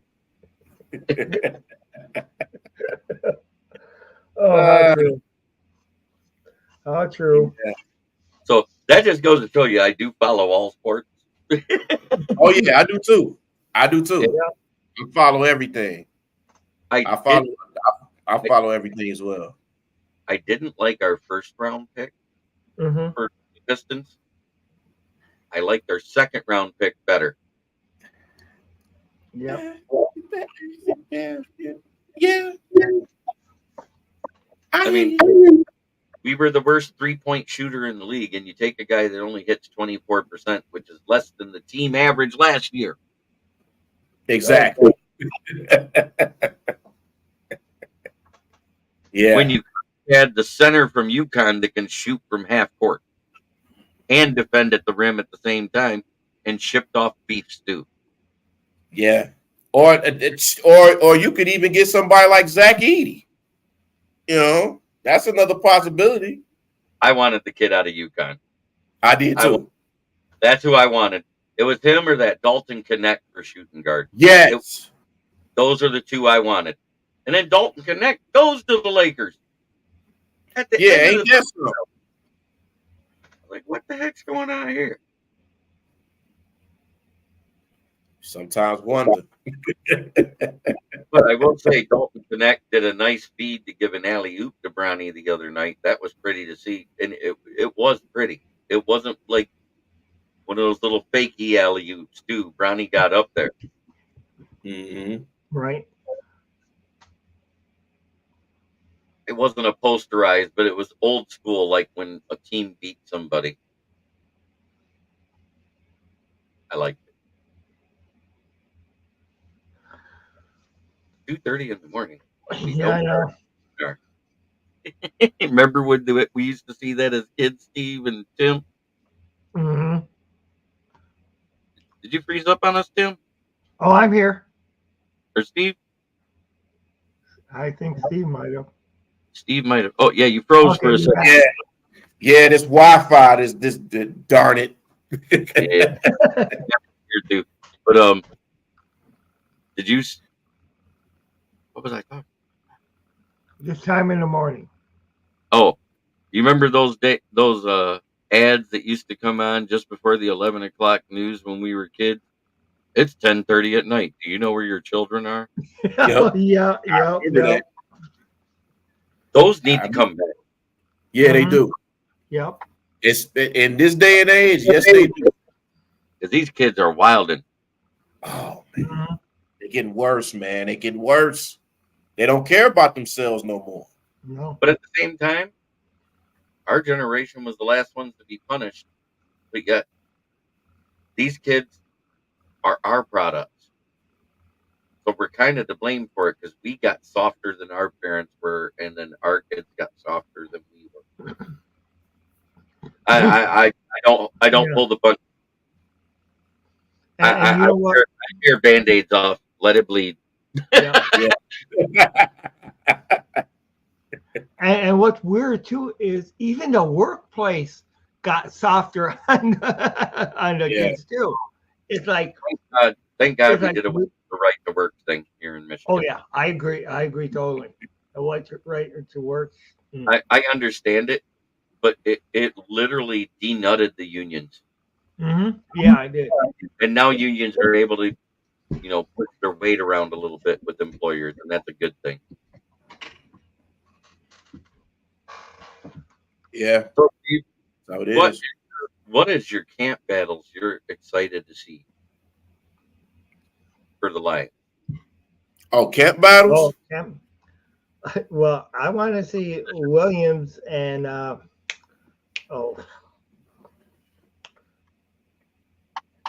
shoot, I can't think of our number one draft pick. I can't think of his name right now. Terry and Arnold. Yeah, I Okay. want to see that, and I also want to see him against St. Brown too, because I mean, you're talking elite against elite. All right. Oh No, yeah. what position battles, and you know what I mean as far as the depth is concerned. I'm saying like who versus who for what position? What are the ones you're thinking about, Steve? As far as positioning, um, I would say, definitely the corners. That's one of them. Mm-hmm. But I would say the safety position too. With I I think it's set. yeah, even with I think the Kirby way Joseph, Marathon Wu, and Branch and all of them.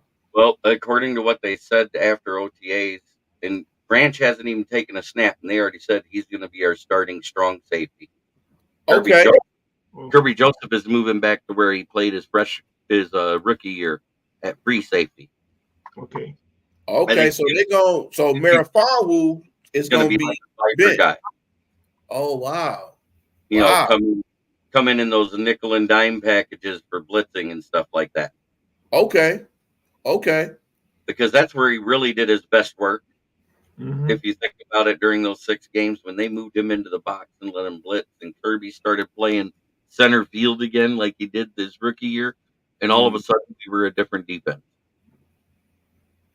And they went away from that in the NFC Championship game in the second half, Yes, they did. And that and hurt us. they left CJGJ's bum ass out there. Oh my gosh. Yep. Ski mask and everything. I didn't Yeah. mind the Scorpions thing. I didn't mind the villain squad thing. I thought it I was didn't great. mind it either. Right. Mm-hmm. But when you let your mouth write checks your ass can't catch, Mm-hmm. Can't that's do what that. I was. Yeah. And say what you want, that play that he got hurt on when he tore his pec, shoving Kenneth Walker the third down Mm-hmm. after the play was over, that gave him a 15-yard penalty that set up that touchdown to DK. Yep. That was the play that cost the game, because that was a stop on third down they'd have had to punt. The rest of it, it could have went down exactly how it was, but they'd have had 7 less points on the board. True. Mm. There's Man, there's your food for thought thing. Because right Mm-hmm. there, that was the difference in that game. yeah. Man, DK Metcalf. Man. Yeah, just think we could have had him instead of Jelani Tavai. Oh. Okay. Yeah. I know. I know. That that was that was one of that was oh gosh. That's almost as hurtful as the Randy Moss thing. That's Yeah. almost Yeah, Oh, yeah. you remember how I know you, Jeremy, know how Jim he was like so mad. hey, I'll tell you what. That was when I fell in love with Dan Campbell, that first speech. Mm-hmm. After the whole kneecap fighting thing, he started going over the roster and he goes, Gerard Davis, I like him. Great athlete. I think he's been Mm-hmm. misused. Left it at that. Yeah. And then he said, Jelani Tavai, and he let out that big sigh, and you saw his shoulders sag, and he looked down at the podium, and he goes, I may or may not have broken my tablet or computer screen when we picked him.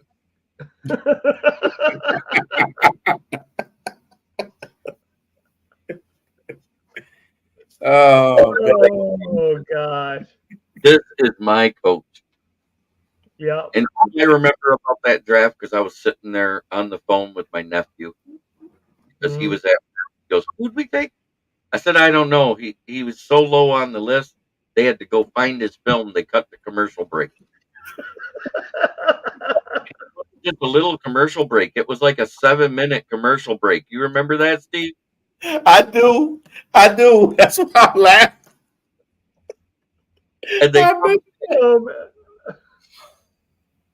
man. and they left the round projection next to his name. That was the part that hurt. That When that hurt even more. Yeah. when I saw 5th round projection, Oh, Mm-hmm. yeah. not a 3rd round, not a 4th round, a 5th round projection in the 2nd round. Yeah. Well, I was afraid that Philly or the Patriots are going to take him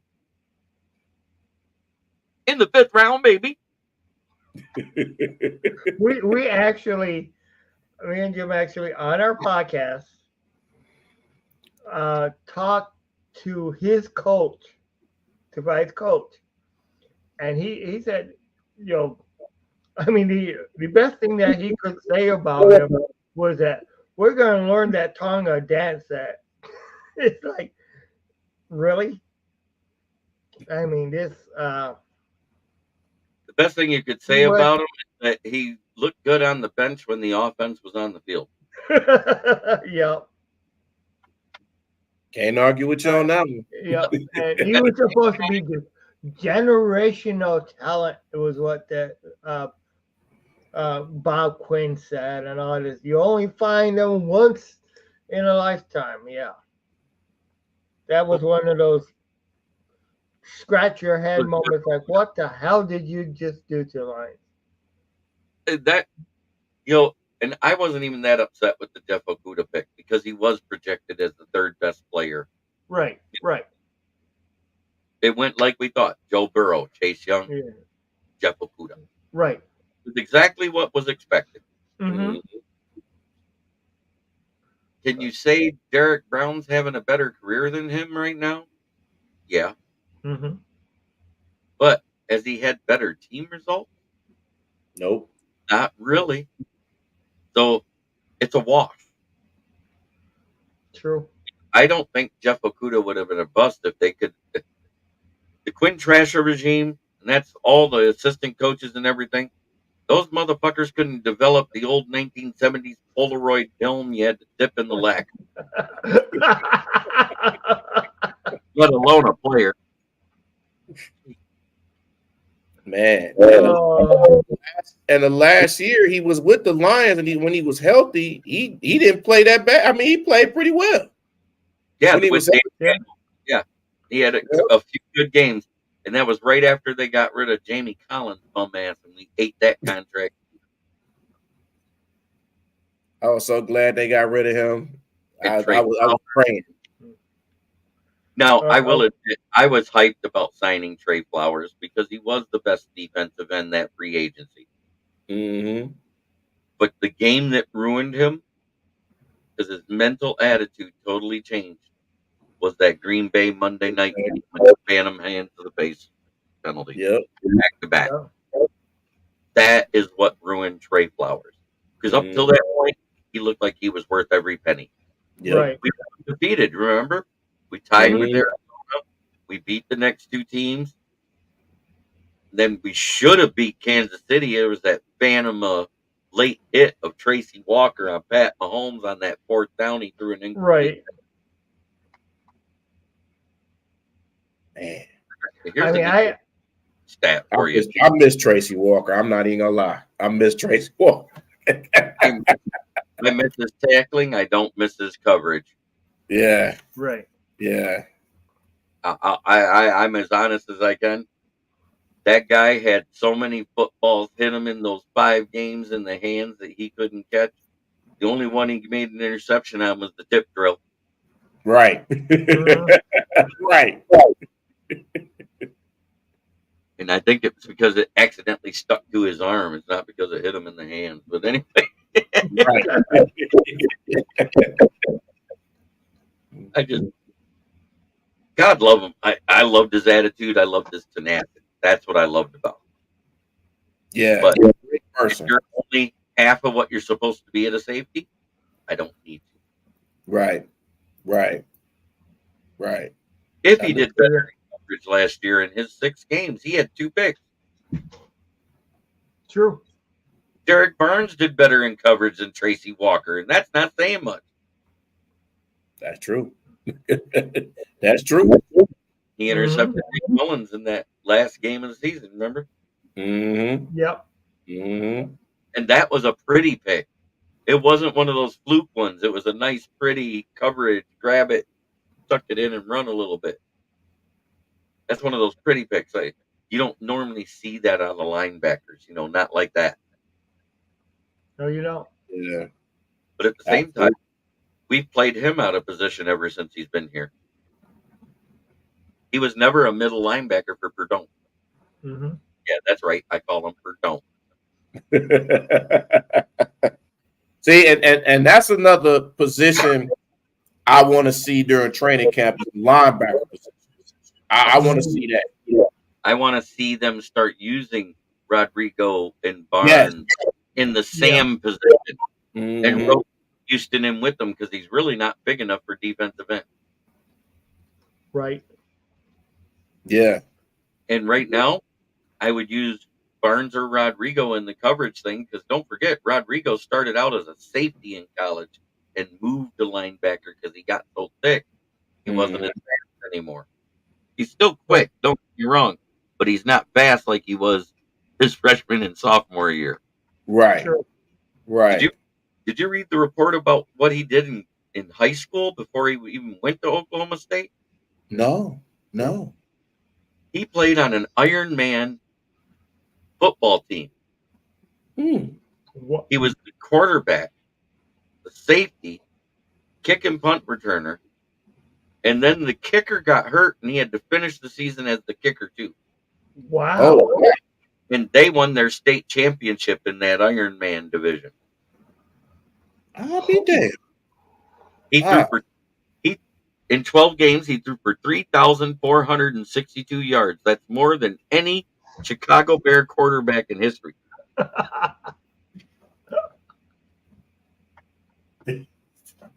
Man, I'm surprised that's better than Jay Cutler. Oh, we got nicknames for him too. That was the Gay Butler.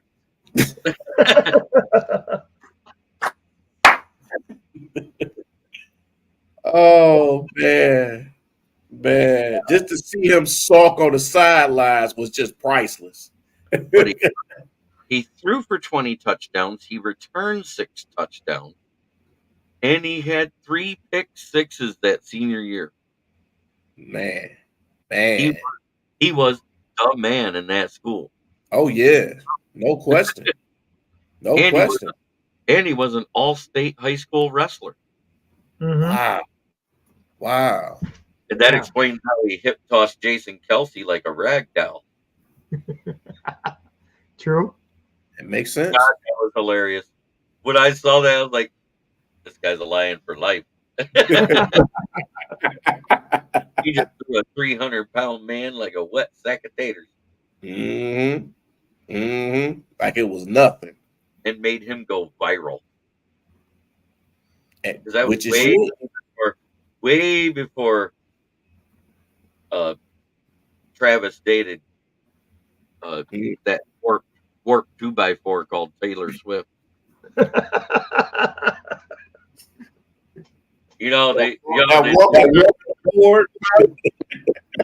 how they say the carpenter's dream is the old joke. It was pretty bad, saying it was a young girl flat as a board, never been nailed. That's a carpenter. Oh my gosh. And that's another example. Is if you have money, you overlook everything else. Mm-hmm. Amen. Yeah, that's a prime example of that. Put her picture up next to Napoleon Dynamite's poster, and I was like, "Oh my God, they're the same person." You've never seen them both in the same place. You can't tell me it's not.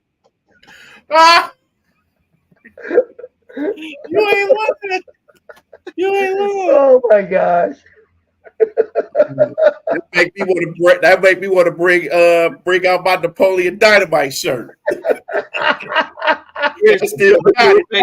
Look at his face and put it next to a picture of Taylor Swift and tell me they don't look alike. Same color hair, that reddish blonde.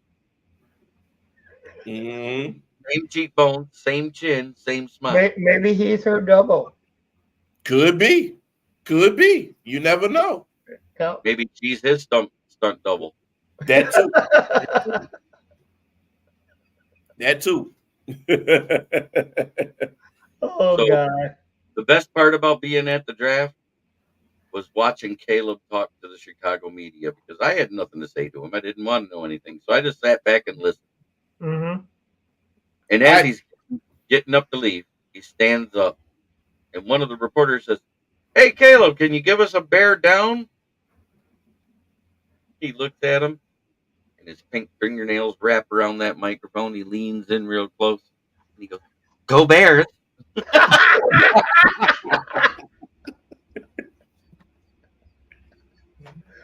Oh my gosh. So my joke that next day, when I talked about it on the podcast just before the draft started, I said, "Yep, just proof. Caleb Williams can't say bear down because his girlfriend makes him say it just before she pegs him."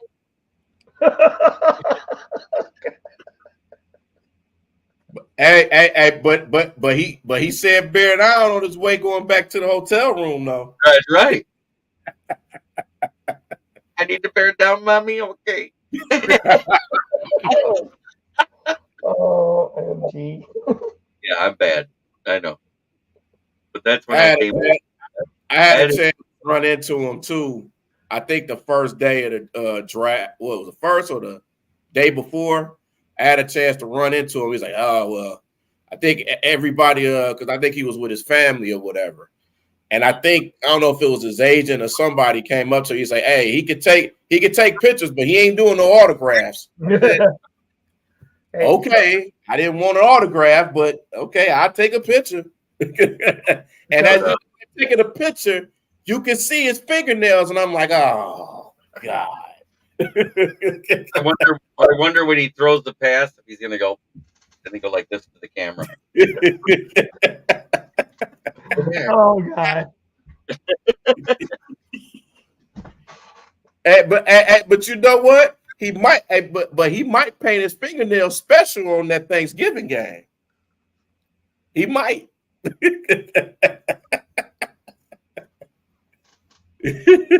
I can't help myself because that was when I came up with the nickname LGBTQB1. Oh my gosh. It's gonna be interesting to see them Bears this year, man. His girlfriend, though, you saw her. Yeah. She was hot. Mm-hmm.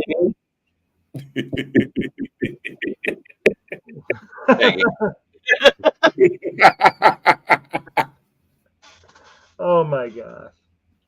Yeah, I'm bad. It's gonna be interesting because I'm actually be down there at training camp. I'm gonna be there. I'm gonna actually be there this Saturday. Well, so, I'm going August 11th. Okay. I'm gonna go down there on a Sunday. I'm meeting up with Will Rock and Eric of the Uperlights. Yeah. Yeah, I'm gonna be down there that day too. So I'll probably see you down there. Yeah. I'll let you know because we're talking about going out to breakfast like 8 or 9 a.m. that morning. We can all meet up, hang out, talk shop, talk Lions. Oh, yeah. Oh, yeah. And I don't know if I want to do it the weekend before or the weekend after. I do want to do a get together and go to Williamston to that corn maze of Dan Campbell. I thought that would be interesting. I saw that picture. I was like, "Well, this is awesome." Oh yeah, I know where you. Yeah. That's not too far from you, is it, Tim? Where's it at again? It's just about 20 miles south of Lansing. Oh, it shouldn't be too far. No. Well, we'll let each other know what day we'll do it. I got a couple of the fans from my podcast that want to go. I want to make a day out of it. Like, go grab some hot dogs and one of those little tabletop grills from like Dollar General, cook out, and then go walk across Dan Campbell's face.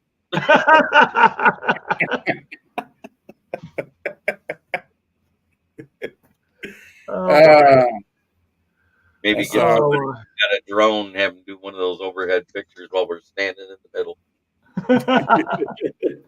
Get one of those good drones. Yep. Yeah, that'd be cool. Mm-hmm. That'd be real cool. Sure But will be. I can't. Yeah, I can't wait for training camp, man. It's gonna be fun. It's gonna be It's gonna be a fun time. the first game is versus the Giants on the 8th, right? Yes, sir. Yes, sir. And they're doing the combined teams training again. I haven't heard anything about them doing that. I Yeah. don't think they're doing it this year. We're doing it with the Giants, and I think we're doing it with the Steelers in week 3. Oh, okay. I haven't even heard about that. Remember, 2 years ago, we did have the one with the Giants, and the fight broke out. That's right. Mm-hmm. That's right. I want to see some more of that. Oh yeah. Oh yeah. I'm quite sure it had something to do with Aiden going, "Hey Thibodeau, what's it like to be in my shadow?" Yeah. And how bad did the Jags look taking Trayvon Walker over Aiden Hutchinson now? Oh man, that was a blessing. Mm-hmm. It was, but I predicted it. Mm-hmm. And the GM wants it. He turns in the card. You watch that pick is going to be Trayvon Walker on his upside, and no stats to back it up. Mm-hmm. Mm-hmm. And you forget that he's a number one. And everybody think Aiden Hutchinson is number one. They don't even talk about Trayvon Walker. He's the second pick overall, but he's number one in our hearts. Yes, sir. Yes, sir. I got. Yes, sir. Let's see. I think I got almost all the rookie jerseys I want since Dan Campbell's been here. I got a Sewell. I got an Amon-Ra. I've got a Rodrigo. I got a Hutch. I got a Laporta. I got a Gibbs. I got a Hooker. I got a Branch. Oh, now it gets better. I ordered my Hendon Hooker. No better than a Hooker. Wait, I ordered my Hendon Hooker in a throwback 2010 black. Oh wow. Wow. And one of my fans on the podcast, and off the top of my head, I went bad. He goes, "Well, why'd you get it in black?" I said, "Because I've never had either." He goes, "What?"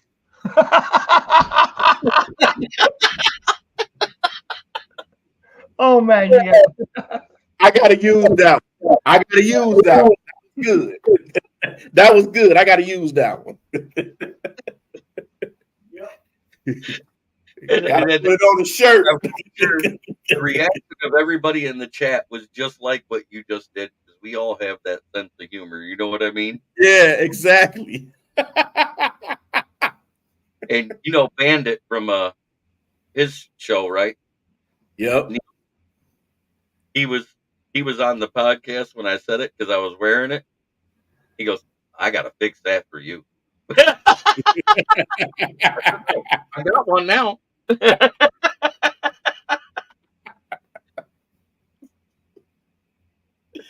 Oh man. Oh man. No, he goes, "I mean the other." Oh, Man. okay. Yep. I gotta give me a Zoom jersey. I want to get it in that New Jersey, but I couldn't get it. Right. Well, that's the other thing I'm working on, is getting with a partnership where I'm ordering direct from the factory to save my fans money on jerseys, stitched jerseys. They're not exactly the game worn ones, because those ones are just a different animal. You can't even get those at Dunham's. These are just like the ones at Dunham's, the Nike authentic jerseys stitched. Oh. Probably going to be about 75, maybe $80 shipped. Compared to 130 at NFLshop.com plus shipping. You ain't lying. And the new ones, the black jerseys, they're $200. Woo. Man. Wow. I will get pricing up, get my website up and running, and then we'll start taking orders. Sound good. Sound good. And what's funny is hockey jerseys, even though there's more material and more stitching, they cost less than NFL jerseys. Really? Wow. I never knew that. I can get them for $50, $55. Oh, that's not bad. No. That's not bad. I ordered so many jerseys that last order, I got a free Cade Cunningham. Can't go wrong with that. That's because I ordered all of our rookies in one shot. Jack Campbell, Sam Laporta, Brian Branch, Jameer Gibbs, and an order. All that came in one order. Wow. Wow. Wow. That's pretty cool. That's pretty cool. Yeah, I dig it. I dig it. I don't have my Jameson Williams yet because I didn't know if he was sticking with 9 or not. Because he started out the first year, he was going to have this number, and then it changed. I was like, okay, I'm holding out. Then he changed to 9 the next year. Mm-hmm. Get 1 because of Cam Sutton. And this year they gave 1 to Maurice Alexander. I think that was out of spite. That had to be. Yep. It had to be. Grandizer 12. Welcome to the chat. Hey, Grandizer 12, how's it going? Yeah, that's just like how Bears fans during the draft when they was rocking the Caleb Williams jersey, but they come to find out he changed his number. I know they was mad. I know they was mad. I'm getting it with the number 1. And it's going to say exactly what I call him, his nickname on the back of it. And I don't care if I got a tailgate for him to see it. I'm going to be right there by where the players walked in with facing away, and it's going to say LGBTQB1. Oh man. That custom jersey made. Oh man. That is crazy. That's crazy. That is crazy. Well, guys, it's 3 a.m. Yes, it is. I have to do my podcast at noon, work at 2, get out at 7, another podcast at 9, because podcasting work, it's easy, but it's not at the same time. Right. It's easy because I love doing it. Mhm. Yes. Yes. The setup is the hard part, and getting your guests in order and all that good stuff. But I'm Exactly. sure I got a nice solid crew of guys. I got me a Steelers guy, I got a Vikings guy, I even got a Packers guy, I got a Patriots guy, I got a Panthers guy, and a Giants guy. That's a nice full round table of discussions, a little plethora of everybody. Oh yeah. Oh yeah. Definitely. And if Jordan Love isn't signed again, I might start talking diva talk. I can't do it yet with 1 or 2 days of camp. Right. But come Thursday, all bets are off. If it's Friday at 4 o'clock, the Lions fan cave chat's going to be lit with love. Oh yes. Oh yes. Mm-hmm. 9 All p.m. kinds of love. We're going to be throwing so much love, Green Bay's going to hate us.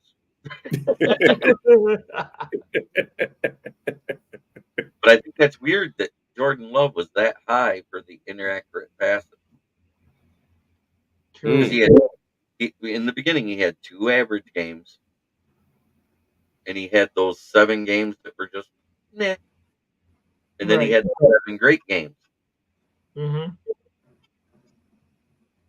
So I don't think he deserves over $55 million, but he's going to get it because they don't have a choice, because that's what the market bears right now. Yeah. And I don't think they got trust in Sean Clifford. No. So no, he didn't prove himself like a secret agent man down there in Chicagoland. Mm-hmm. Right. You know, Tyson Bagent, you can say what you want. I said that kid was going to be good coming out. Even though he was a Division II player, I said, man, I had to go watch some game film. This kid is actually good. Got that NFL look to him. Right. And even though they only had a 2-2 record, he had 3 games straight without throwing a pick. He looked like the second coming of Mitch Trubisky there for a minute. Yeah. Yeah. No, Trubisky, here's the crazy thing. Mitch Trubisky's been in the league for 7 years, just like Pat Mahomes, right? Mm-hmm. You know, he's the only active quarterback with 7+ years and not 1 pick 6 thrown. Wow. He's never thrown a pick 6. All the games he started for Chicago and the few he started as a backup, he's never thrown a pick six. And always do well against the Lions. Against the We Lions, don't. freaking Joe Montana. I know. It was But just a storm. But that was versus the end of the era for Jim Caldwell's defense and the start of the Matt Patricia era. I don't think we can do that against this defense. Right. Now, Better not. Better not be able to. what is your minimum expectations for passing defense this year? What do you consider acceptable growth? We were 29th in yardage, 22nd in scoring. What do you think is acceptable? I would say it's to be in the middle of the pack, at least. Yeah. At least in the middle. Yeah, if you're 15, 16, or 17. I said anywhere between 12 and 18. Yeah. 12 is the highest I'll go because I don't think they'll get into the top 10. But as an overall defense, if we continue the way we were on run defense as one of the best in the league, right, we would be then a top 10 to maybe 12 defense in the entire league if we hit 18. Yeah. And if they stay healthy. If we hit 12 in defense, now you're talking possibly even top 5 overall. Right. Every team gets passed on. And I want to reiterate this. The best team in the league still got thrown on for over 265 yards a game. The worst one in the league, which wasn't us, and God damn it, it wasn't the Panthers either. That pisses me off. But passed down for over 320 yards. Wow.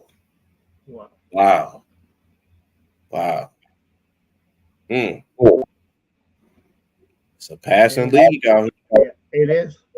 But the Packers were 18th against the run. You know what that? You know we went away from it on Thanksgiving. We can't keep going away from it. No, we can't. No. That's what Ben Johnson needs to work on. What AG needs to work on is not having dog water secondaries. That's all I got. I don't understand how a Pro Bowl caliber defensive back can't coach defensive. Right. You're right. Yep, exactly. Right. Nobody that was here that was a pro already or wasn't a rookie got better in his tenure at corner. True. And that is my only concerning thing about the defense. Yeah. I can understand that. I was kind of hoping that we'd have been able to call Wink Martindale from off the couch after being fired from the New York Giants, and AD took a head coaching job somewhere. As much as I hate to say it, I wanted him gone. When I saw he went from 32nd to 31st to 29th, that is very minimal growth with the talent we expected to have out there. Exactly. Yeah, hopefully that can change with these two young corners. Hopefully, he can have fun coaching these guys because they like being here, and these two young guys, they like going in competition with each other too. So it's rare you find that with two young rookies that's like that. And I heard that Carlton Davis thinks he's the one. And they kind of said that so far. I think Amik's going to outplay him.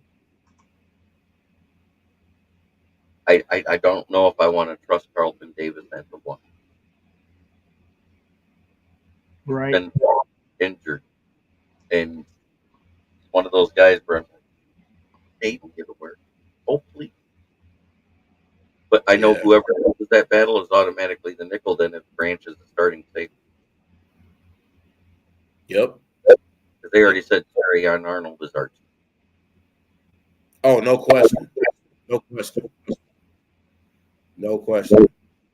Or so you could even possibly have Brian Branch possibly even playing some linebacker for a little bit. I mean, just to Yeah, if you just it bring up a big little adventure bit. that. But don't forget, we still got other guys that play linebacker too. We still got Right. JR. We still got Mhm. Rodrigo. We still got Barnes. But if the OTAs went as good as they did, you might hear that somebody else is taking the mic this year, and it might be Jack Campbell, Mhm. because AG and Dan Campbell both said he's taken that leadership role and being more vocal with the guys. And he had the green dot at OTA. The green dot is the mic.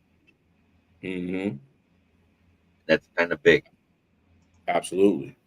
I would love that Absolutely. because Angelone's getting at that age where his play might start to diminish back to how it was. This isn't he our oldest guy at 29 years old on the I defense? believe so. Yeah. I believe so. And Decker's our oldest guy on. No, I know it's Dan Skipper. I forgot. He's 38. If it wasn't for Dan Skipper, we would probably have the youngest team in the league. No question. It's Yeah. crazy to think about it because we Yeah, really it don't. is. We don't have a lot of rookies, but we drafted some guys that came out early and young. That's what I like. Mhm. Mhm. Good. And realistic expectation for JMO this season. What do you think it is, Steve? Um. First thing is staying healthy. That's one. But I could see possibly somewhere around 70, 80 catches this year. I, Somewhere I around there. with the weapons that we have on this roster, and there's a lot of them to feed in the passing game. You got Laporta. You got. Don't forget Raymond's very good when he's on the field too. Yes. Right. You got DPJ. You got Amon Ra. You got possibly Antoine Green. I think those are the main guys that are going to be in at wide receiver, other than JMO. And then you got Gibbs and Monty even receives out of the backfield from time to time. So I think a realistic expectation is anything 45 and up in reception, 750 plus yards, and 5 or more touchdowns.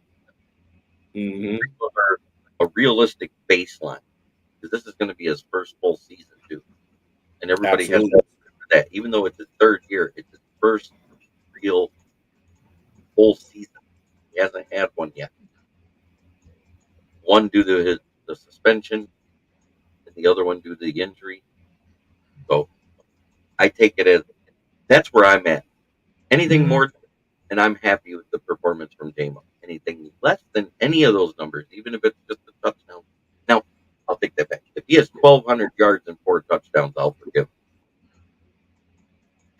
Nope. Because Amaron is going to demand so much attention. Right. So it's up to JMO, and then with his speed, he can outrun some of these guys. I think the only thing Golf just got to throw him on target. That's the thing. Yeah. If he could throw him on target, but it's hard to do that when you got somebody as fast as JMO. him. That can be tricky. Can we hire a hypnotist for Goff to make him be the deep ball thrower he was in 2018? We hope. We hope. That's a No, I'm possibility. serious. I mean, hire a hypnotist, hypnotize him, and make him be that quarter. Make him not forget what he's done in his life, but just Mm-hmm. forget how to throw bad on deep balls. Yeah. Right. Yeah. He had a very beautiful spiral. Remember when he out Mahomes on that Monday Night Football game? Mm-hmm. Yeah. I just I missed that because we haven't seen it since then, and it's because of that Super Bowl. Right. Right. Everybody everybody tries to blame Goff, but when you got guys being hit in the hands and they're dropping balls, it's just a touchdown. Yeah. Four Exactly passes. right. He had 4 passes that should have been touchdowns in that game. 2 of them to Brandon Cooks, 1 to Josh Reynolds, and 1 to Gerald Everett. Big game, and Josh Reynolds dropping a touchdown pass. It's almost like I've heard this before. When did It's that like happen? deja vu. Yeah. And I think it was less the fact that Josh Reynolds dropped the passes. It was his reactions after each one and how he acted in the press conference. Mm, You just mm. can't shrug your shoulders, giggle, and say shit happens and walk off the stage and expect to stay with the team. Exactly. Exactly. Right. That was his doomsday right there. A competitor doesn't do that. He's pissed at himself. Yeah. Look at JJ Yeah. look at JJ in week 2 playing the Eagles when he fumbled just before the goal line and how pissed he was at himself. Mm-hmm. Exactly. Josh Reynolds don't have that dog in him.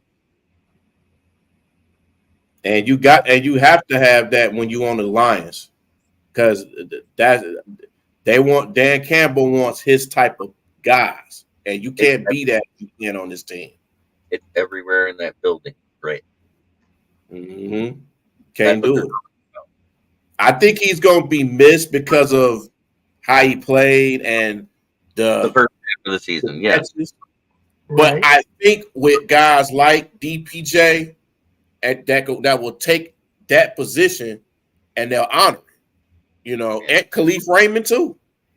I heard somebody say on a podcast that, well, I don't think that Jameson Williams can run an intermediate route. I was like, did you not watch Alabama? He's Bryce Young. That's all Bryce Young was good at was intermediate routes. He didn't have a great deep ball. Mm-hmm. And that's one thing about Alabama running backs. They know how to. Wide receivers. They know how to do that. Right. That's Every single one of them run a slant or a mid in or a deep in and not go. It's not all fly routes. Mm-hmm. Right. Cross routes. Yeah. All That's right, what guys. they teach. You guys have a good night. Yeah, All right. you do. Yeah, thank you, Jeremy. Yeah, I had a Appreciate pleasure. Yep. Yep. Yep. No problem. Bye-bye. All right. All right. Wow. Yeah. He just makes it all more real wanting to just get Right. Man, that was cool. I That know. was cool. That was cool. But yeah, I'm definitely looking forward to this season and training camp and just getting back to football. Oh Like yeah. it's crazy that football is about to start in like 2-3 weeks. That's crazy. I know. It's crazy. This year, where did it go? Yeah. I'll tell you what, if time keeps moving as fast as it's moving this year, man, we'll blink 3 times and we'll be dead. Right. You ain't lying. You ain't lying. That's it. And it's just going back to Ford Field, man, and just to see the fans and just the roar in the crowd. It's like I miss that, man. I miss it. Mm-hmm. Oh yeah. I miss it. And it's just the camaraderie of just Lions fans just coming together, man. It's just it's a great feeling. Even during the playoffs, it's like I've never seen anything like that, man. It was incredible. Mm-hmm. It was so incredible because I had to look back and be like, oh man, this was a wonderful season. Right. Like you just look back at it, and mm-hmm. This team has the potential to go to the Super Bowl, even though we should have won last year. But I think that experience from last season should help them this season. Yeah. Now, I know they're going to be under a lot of pressure because everybody expect them to be in that position this year. So I hope the pressure don't be too much for them. Yeah. Because that's something they got to overcome as well. Yeah, but I don't know if you look at it because last year going into the season, we were expected to be the NFC North champs because at that time they thought Aaron Rodgers out of Green Bay, Minnesota maybe be able to give us a run for our money. Chicago is what Chicago was. So I don't, I mean, yeah, it's hard to let, they're going to be expected because of the of being there, but there's been a lot of shade where they're not expected to do as good. Right. So what do they got to do? They got to do as good and better. Right. you know, Right. they got to, and there's, I mean, one of the things that Steve Harvey, that I remember him saying is when you succeed, you got to be able to take that leap. And what they got to do is they got to take that roaring leap, roaring leap. And they got to knock them on the ass. Yeah, knock them on their ass. And they just got to take that roar right back, right all the way up to New Orleans Saints, where Jeremy B said Yes, he's going to be streaking if the Lions win the Super Bowl. right. So, Right. not that I want to see him naked or anything. I mean, definitely. We don't condone anybody to do that. But if that's Right. what you do, we ain't responsible. See, Granddaddy's 12, we had the question was, how on the Klondike bar, what would you do? How they always ask, what would you do for a Klondike bar? Well, I asked people in the chat, people on the panel, I asked, what would you do if the Lions win the Super Bowl? Mm-hmm. And Jeremy B said, which he's going to be at the Super Bowl because he's going to be on the, he's going to be one of the announcers and stuff like that, or not announcers, but one of the press pass. He got press pass for it, so he'll be at that Super Bowl. But I'll tell you what, I'm not going to air if he streaks. I'm not going to hear that part of him. Yeah. All right. Yes. So here, forward on the field. Forward down the field. Charging that will not yield. And when it's blue and silver wave, rah, rah, rah, rah. Go game. Down the field again. Lions. Victory! Go Lions! Win that Super Bowl! Lions!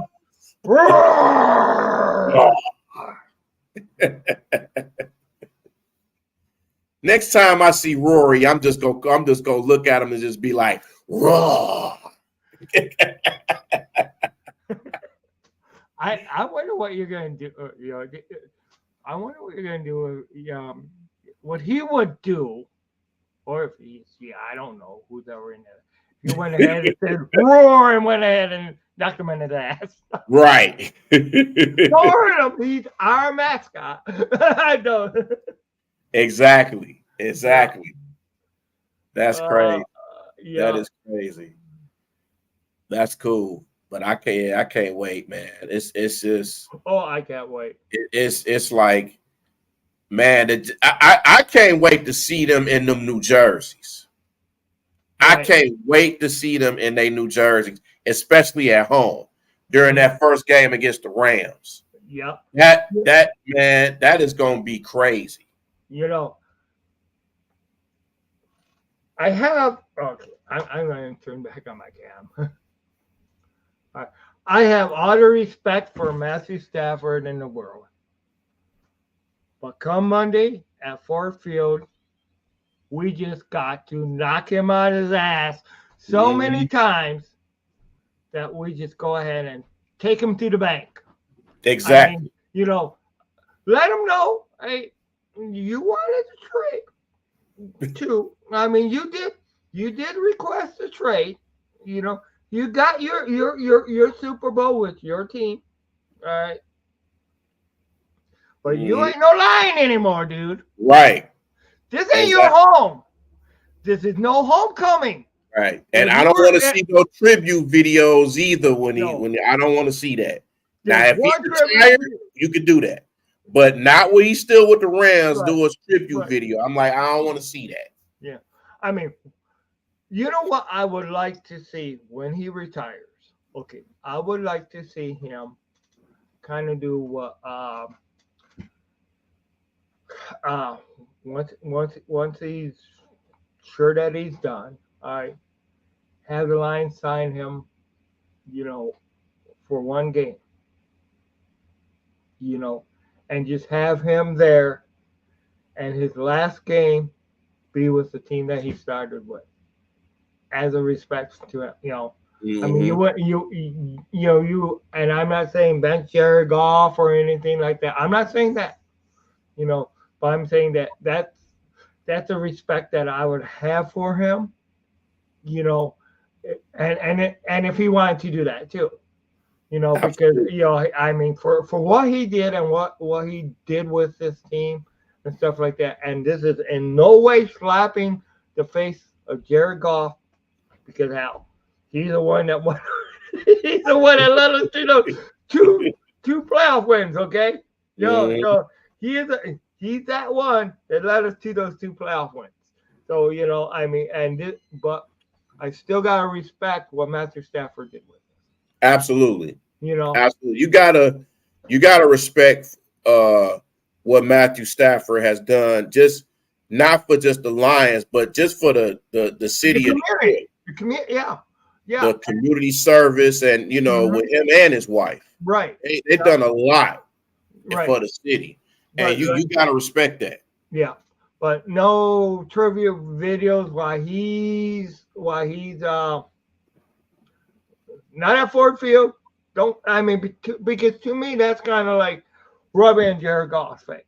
Right. You know, I Hmm. mean, I hope they can be, hopefully they can be friends. I mean, Jared Goff, and one thing I was, looking at, and I didn't see the whole article, but one of the things that Jared Goff said is that it was more important than the money was that he had a no trade clause in his contract.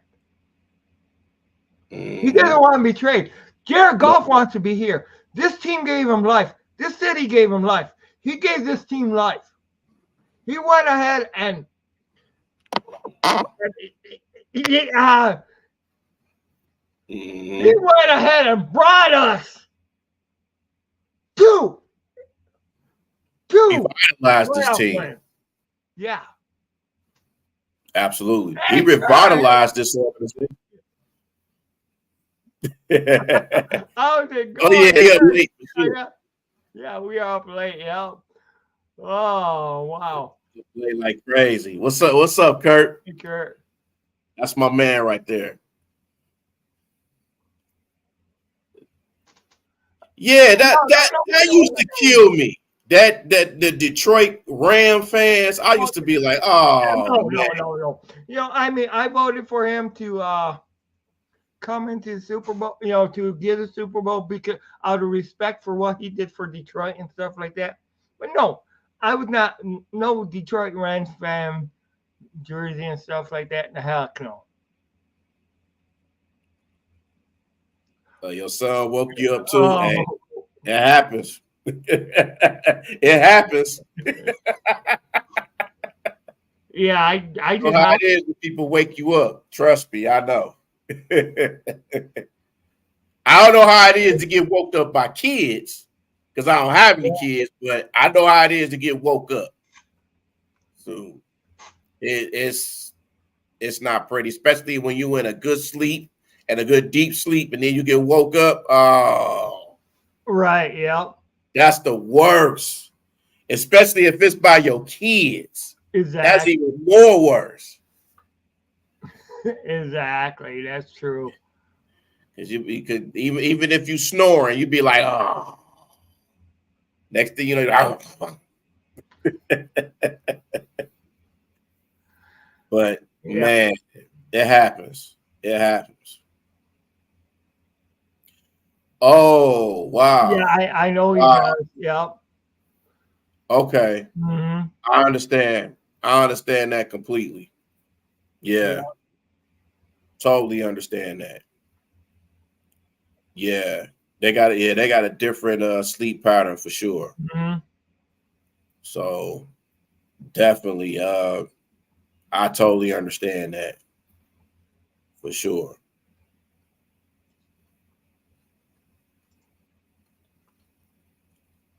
Oh Oh, man. definitely. Oh man. Hmm. Just say the word. Yeah. I Yeah. anytime I'll be on, man.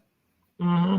You Yeah. just say the word. As much respect that I have for you and what you've taught me in the podcast game. Of course, that's oh man, that's not even a thought. Definitely. One thing what I grow super tired of and why I wish football was 6 months away is the constant ignorance. Like when I hear non-Lion fans say golf sucks, they try to. Yeah, Yeah. Right. yeah, You know, yeah. I got a symbol for them, but out of respect, I'm not gonna show it. You know, because don't uh, So, did we see the upgrades? Yeah, I heard about it. I heard about the upgrades.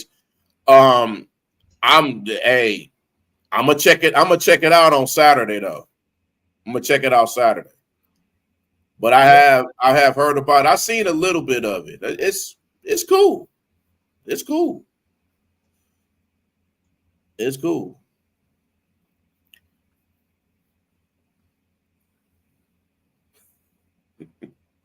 my God. That's nice. They even pay attention to stats, back up golf. Why say crazy stuff like that? But you know what though? You always gonna have fans and people that's gonna talk about golf. I Hmm. mean, he has a bad game. They're gonna always get on him. I mean, Right. that's just how it is. I remember when people was calling him golf awful, Golfo. and I was like, man, that's crazy. Hmm. But I like Jared Goff. Jared Goff is cool. He cool with me. Cool. uh, yeah, yeah, that's true. And and he would call him Golfo too. Jim did. He called him Yeah. that, and he called. Call him golf awful. Well, I tell you what. I think Jim would have changed his tunes the last couple of years. You know, because he got to see that 1 year ago, and he started liking him a little bit more towards the end of that his first year.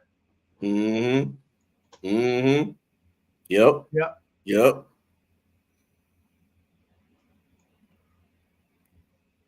Said why when their own quarterback had a bad game, they come out with all the excuses. It goes both ways. But you Right. know what? That goes on with every organization. That you bring in a quarterback, then it's like Oh, me too. Aaron Rodgers had to go through the same thing. Hmm. He was in there. Farr was gone. It had to be him. He made some mistakes, but Yeah. people got on him, and they gonna do the same thing with Jordan Love too. He Yeah. gonna go through his mistakes, But we're happy when he goes through his mistakes. huh?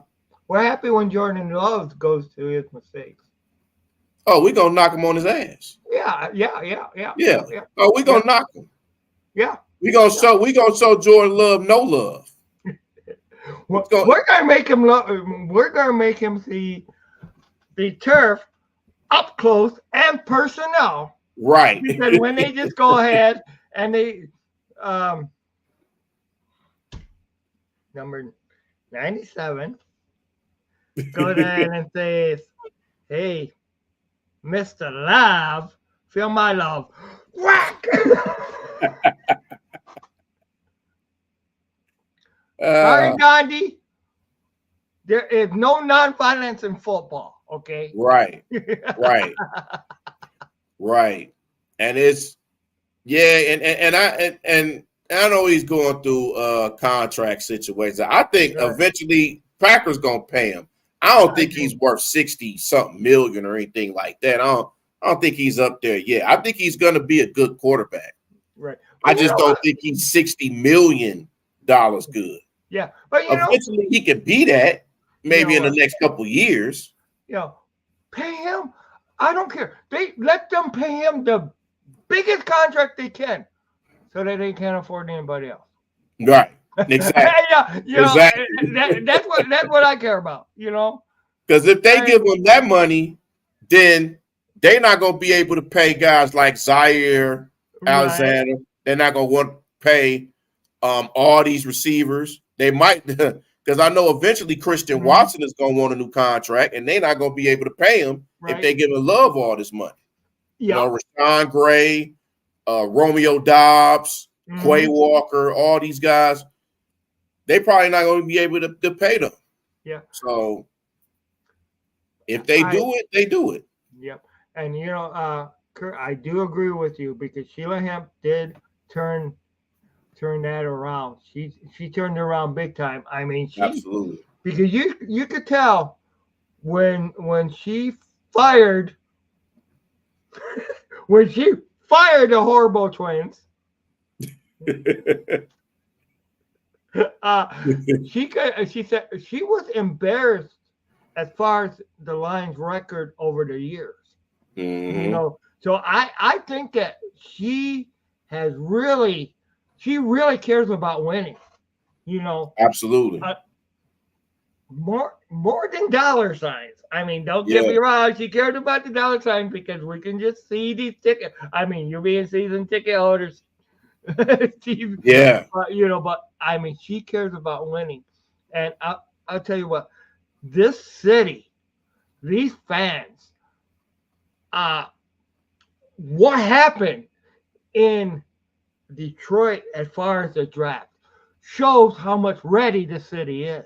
Absolutely. Absolutely. And these fans have stuck. I mean, you know what? Dallas Cowboys can have the America team BS, all right? But you know what? The Detroit Lions, they have the America fans. Yes. Because I'll tell you what, we have stuck with this team through thick and thin. We have seen the 0-16 season. We have seen these damn refs go ahead and call the plays that they want to. We have seen those crappy hands to the face calls that was given, that went ahead and gave the stupid Green Bay Packers, gave the Green Bay Packers the victory. Gave it to them. They didn't beat us. Their refs handed it to them. They put money in their back pockets. Yeah. Them damn cheeseheads. Goff's contract set the QB market in motion. Then came Herbert and Lawrence, and now Tua. Love wants their deal. That's true. And what's weird about it all is that it's the way the market goes. It doesn't always go with the best quarterback being the highest paid.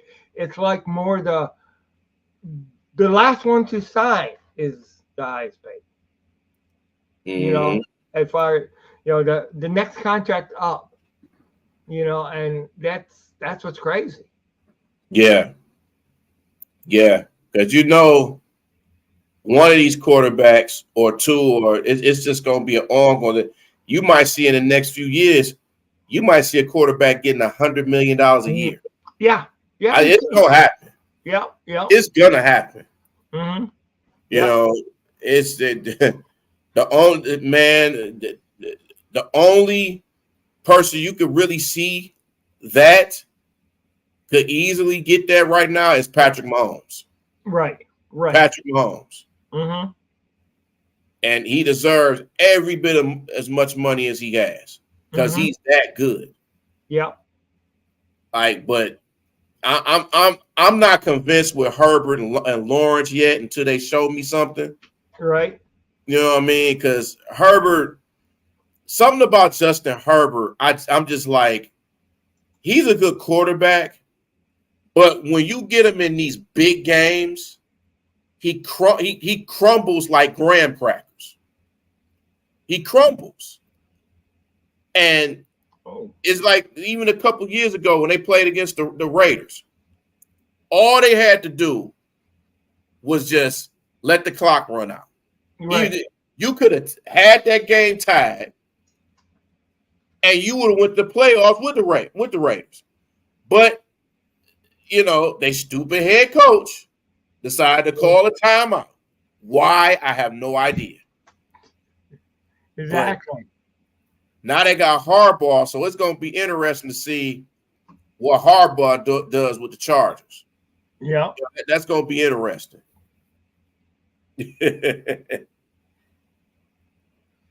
Yeah. And that's true. Yeah. I would say Lamar Jackson because he's pretty much their whole offense. Like he's the run game, he's the pass game, he's everything. Yep. You know, he's worth exactly. Man, that guy does everything. I'm surprised he's still standing up as much as he get hit. These headphones I had for a while, but yeah, I did get a haircut. Yeah. And boy, did I need it. It was well over time. Mm-hmm. Yep. Boss Up, Ball Out podcast. Kurt Steele. Mm-hmm. Yeah, Yes, and we'll get with us, Kurt, and we will. And anytime you want to hop, I mean, I know you just got up, but anytime you want to hop on here too, I mean, you're more than welcome. You know. Mm-hmm. Yeah, definitely. Mm-hmm. Yeah. But man, Mahomes worth every penny. He's just man, he can make nothing out of something. Yeah. It amazes me the things that Patrick Mahomes does, man. It's just like, man, it's just like it's unbelievable. It's like he's this generation's Tom Brady. Yeah. When it's all said and done, he might mess around and get more Super Bowls than Tom Brady. But it's possible. You know, I heard something on one of the ESPN radios where they think that he could end up retiring in a few years because of one of the statements he made. Now, this was just somebody speculating, all right, because he got young kids and he wants to be there with the young kids growing. So absolutely, if he retires in a few years, you know, and this is not breaking news. This is just something that I heard on ESPN radio when I was driving home one time. Mm-hmm.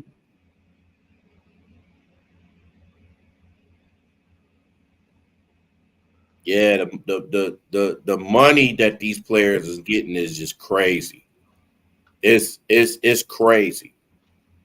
Sometimes you be seeing these contracts, you be like, just give me a couple of million. I know it ain't nothing for you. Just give me a couple of million, you know, just help somebody out in need, you know. I'll tell you what,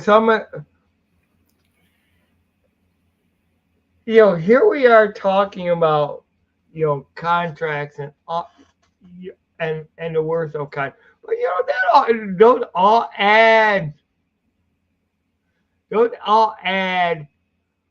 to the price of those tickets that we all pay.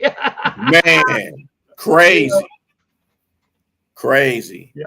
But hey, more power to them if you get money like that.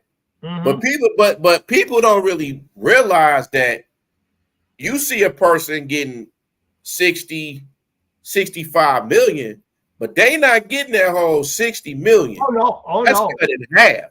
Right. So you get 60 million, you'll probably get about what 29, 25 million of that after all the taxes and escrows and all of that. So it ain't gonna get to be 60 million. You're gonna see about you'll see half of that. Right.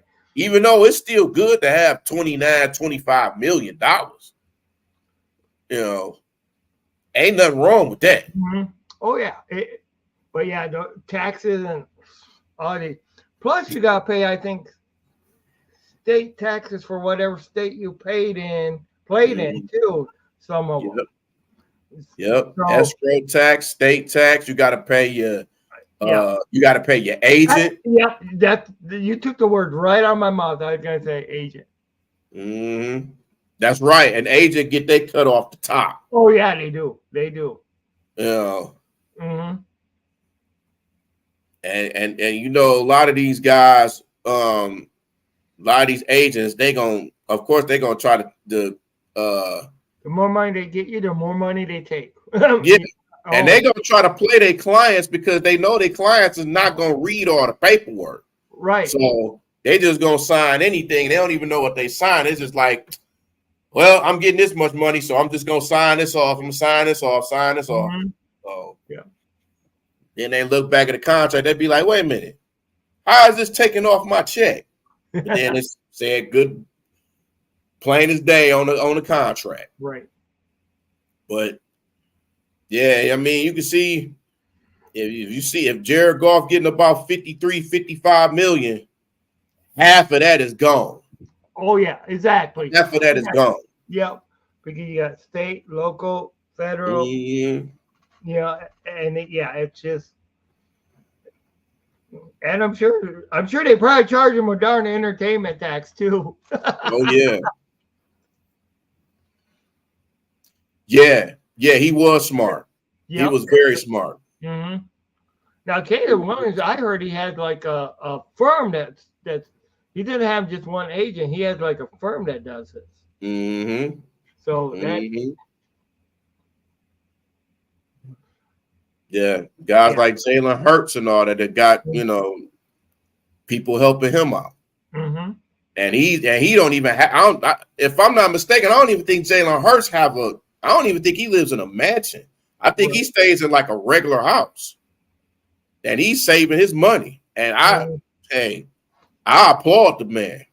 Well, remember, I mean, for the longest time, Aaron Rodgers had a roommate. Yeah. That's right. I know Jerry would probably have some other things to say about that if he's still right. Right. Well, I'm not going to speculate there. I'm not going there. That's what he do. That's what he do. That's his thing. But these players gotta, they gotta think like this money gotta last me for the rest of my life. So they can't do nothing stupid. And of course, the only thing that is, that they're 100% going to get is the guaranteed part of it.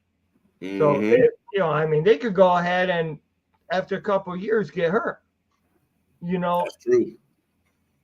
That's true. Or any injuries and stuff like that. I mean, I know there's insurance and all this other stuff that they do too, but you could get your money, and then next thing you know, you can get hurt like what happened to Nick Chubb last year.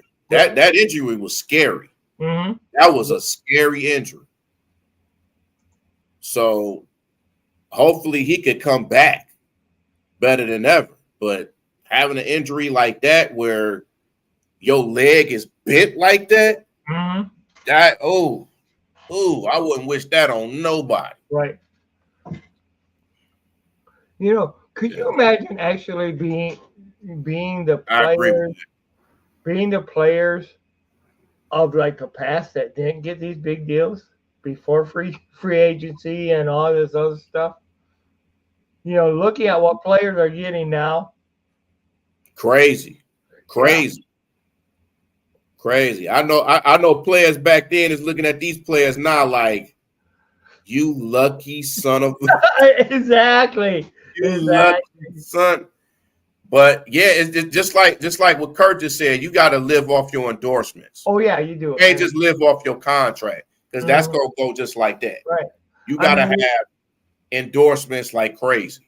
yeah, and you're even seeing that with like our friend Herman Moore too. He's doing endorsements and stuff like that. He's Mhm. doing but he's also giving back, and he's giving back to the fans and how he has started.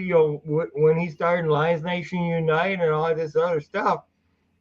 It just proved that he was a Lion through and through. You know, Yeah. and he's still 100% Lions fan. All around.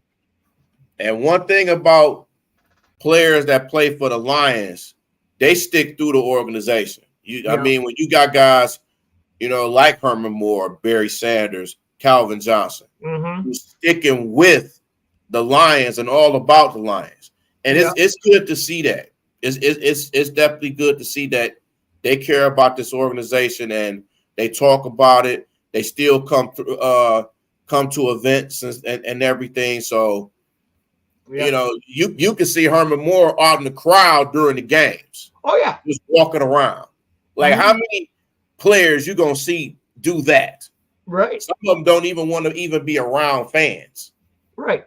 So it's good to see that, and it's good Mm-hmm. to have these players that still humble Mm-hmm. and love what they do, even Right. outside of football. It's great. Yeah. I love seeing that. I love it. Yeah. Well, it's just about 4 o'clock, Mm. and my wife's gonna be up real soon. Yeah, So I I am. appreciate it, man. Oh, I appreciate. Oh man. I, I mean, this is just kind of like a friend's talk. I mean, it's like we are friends that just get together to talk about football. and you know what? And it's always good to talk about things that you love to talk about, Oh man. heck yeah. And I tell people all the time, like, if you got a podcast, just enjoy Mm-hmm. anything you want to talk about. If it's sports or anything else, just have passion of doing it. Right. And no matter how many views, if you have 0 views, 100 views, like me personally, I can get 1 or 2 views, and Mhm. I'm still cool with that. Long as Right. I love to talk about sports and anything else I talk about, and I Yeah. love doing that. And I encourage anybody to do that. Mm-hmm. And it's not, it's gonna be a slow process to start, Right. but the journey and everything, man, it's gonna be worth it. Yeah. That's what I tell people. Right. And Kurt, send me a link to your show because I want to make sure and subscribe to your new YouTube channel. Okay. Absolutely, absolutely. I'm gonna definitely do that.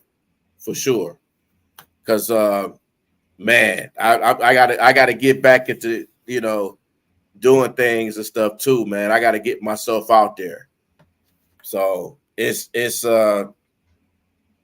I just always love the support and everything, Mm-hmm.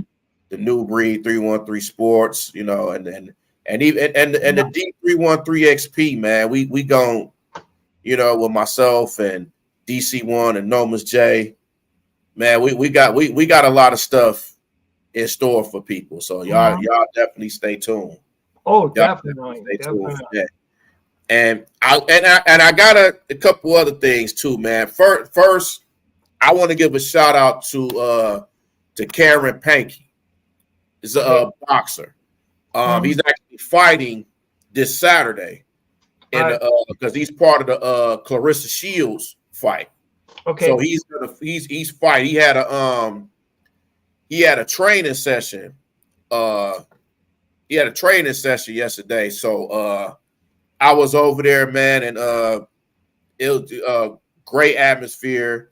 It was at this place called Transformation Lab, which is actually owned by Taquan Jones, who used to play in the NFL, and he played for the Michigan State Spartans.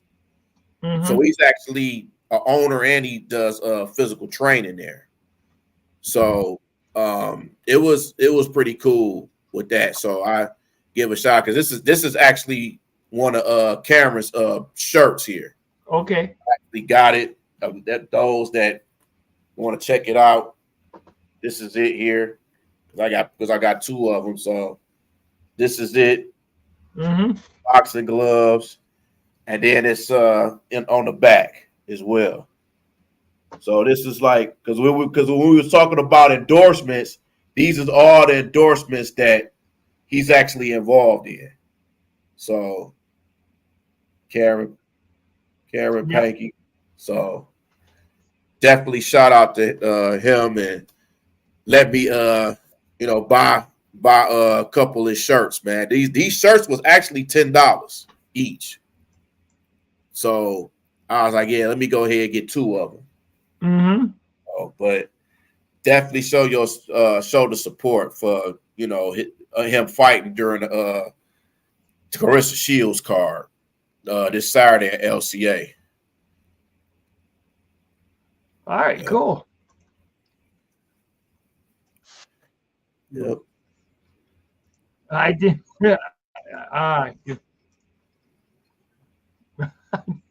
Oh wow. Say your cousin was Clarissa Shields' trainer in the amateurs. Oh, that's pretty cool. Wow, cool. Yeah. That's cool. That's pretty cool. I always wanted to meet Clarissa Shields. I never got a chance to meet her. I know she was at one of the Michigan Panther games like 2 years ago. I ain't get a chance to come up to her. It's pretty cool. Definitely show my support to her fights. Mad respect for her. But yeah, it's a lot of stuff going on during that first Lions practice on Saturday. They got the Lions practice. You got the Clarissa Shields fight. You got the Tigers playing that day too. So yeah, it's gonna be a lot of stuff going on. Right. Even today and tomorrow, I heard I heard the wrestler Hulk Hogan is promoting his beer in Michigan. Oh gosh. Yeah, right. Right. So yeah, that ought to be something. That ought to definitely be something for sure. But yeah, man. But yeah, man, as always, Tim. I've had a good time, man. It's just always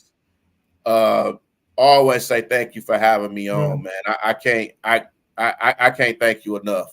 I gotta say thank you. Well, thank you, buddy. The pleasure's mine too. Yeah, pleasure is mine too, man. Yeah. Appreciate that. Appreciate that. Sure. Yeah. But I do got a call I quit. So gotta catch some Z's. Gotta catch some Z's. But definitely, I appreciate you having me on, Tim, as always, man. Every time I see you on, I gotta jump on there. When I get them alerts and them notifications, I'd be like, Tim, I gotta get on. Yeah. Right. It was great having you on. It was. I mean, Jeremy B jumped on, and I went ahead and repo. I was hoping you see that link get on. I mean, it's Yeah. like Yeah, and I do spread the show. I do have it on my pages and the group pages and everything. So always tell everybody to join your show and show the support to you, because you got a good thing going on here, man. And I always gonna show my respect to you. thank you. I appreciate that. I really, really do. Yes, sir. Yep. Yes, sir. Appreciate it.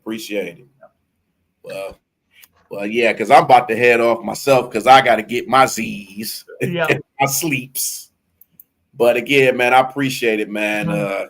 Appreciate everything. You have a good one. Yep, you too. Yep. Yes, sir. Yes, sir. I'll definitely make sure I subscribe to Kurt's and any more shows that you end up having to. Right. All right. Thank you. And this is Maniac Sports with 313 New Breed. And also thank you, Jeremy B, for being on. Thank you, Grandizer 12. And a great big thanks to seeing my old buddy Kurt Steele, man.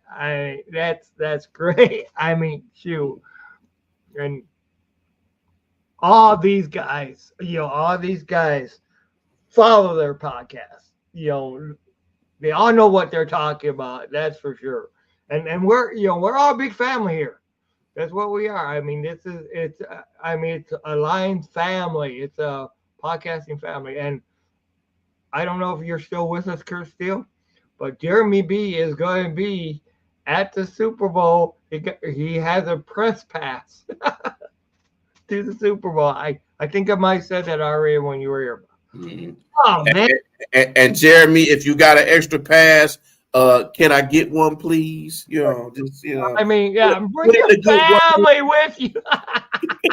Put in a good word for me. Yeah.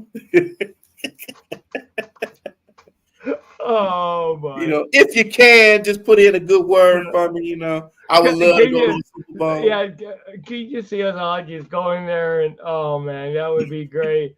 I would even take points. I mean, I'm known for not taking points at work. Okay, I don't call in. That's what I'm known for at work. Yeah. But you know what? If they wouldn't give me that day off, well, enough time to get there and all, because I mean, I know Super Bowl is on Sunday, but I mean, hey, if I go to the Super Bowl, yeah, take you one of those special PTO days. Yep. Mm-hmm. Yep. That's for damn sure. Just go ahead and day before, day after, make sure I get a 5-day weekend.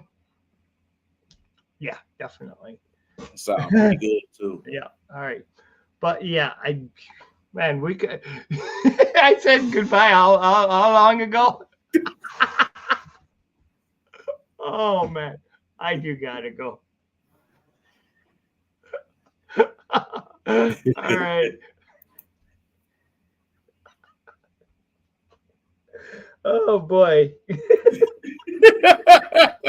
Yeah. I know I'm making it worse. I know. I know. Well, you're having, I'm having such a good time because it's so hard. It's so hard to leave when you're having a good time. It is. It's like you know what time it is. Right. I mean, even though it's not on, even though I don't wear a wristwatch anymore. Okay, but oh heck, it's 4:08. Okay. Be like, oh snap, 4:08. So yeah, it's always a pleasure. It's always a pleasure, and appreciate it. I'm really saying goodbye this time. Okay. Yep, me too. Yeah. Me too. All right. All right now.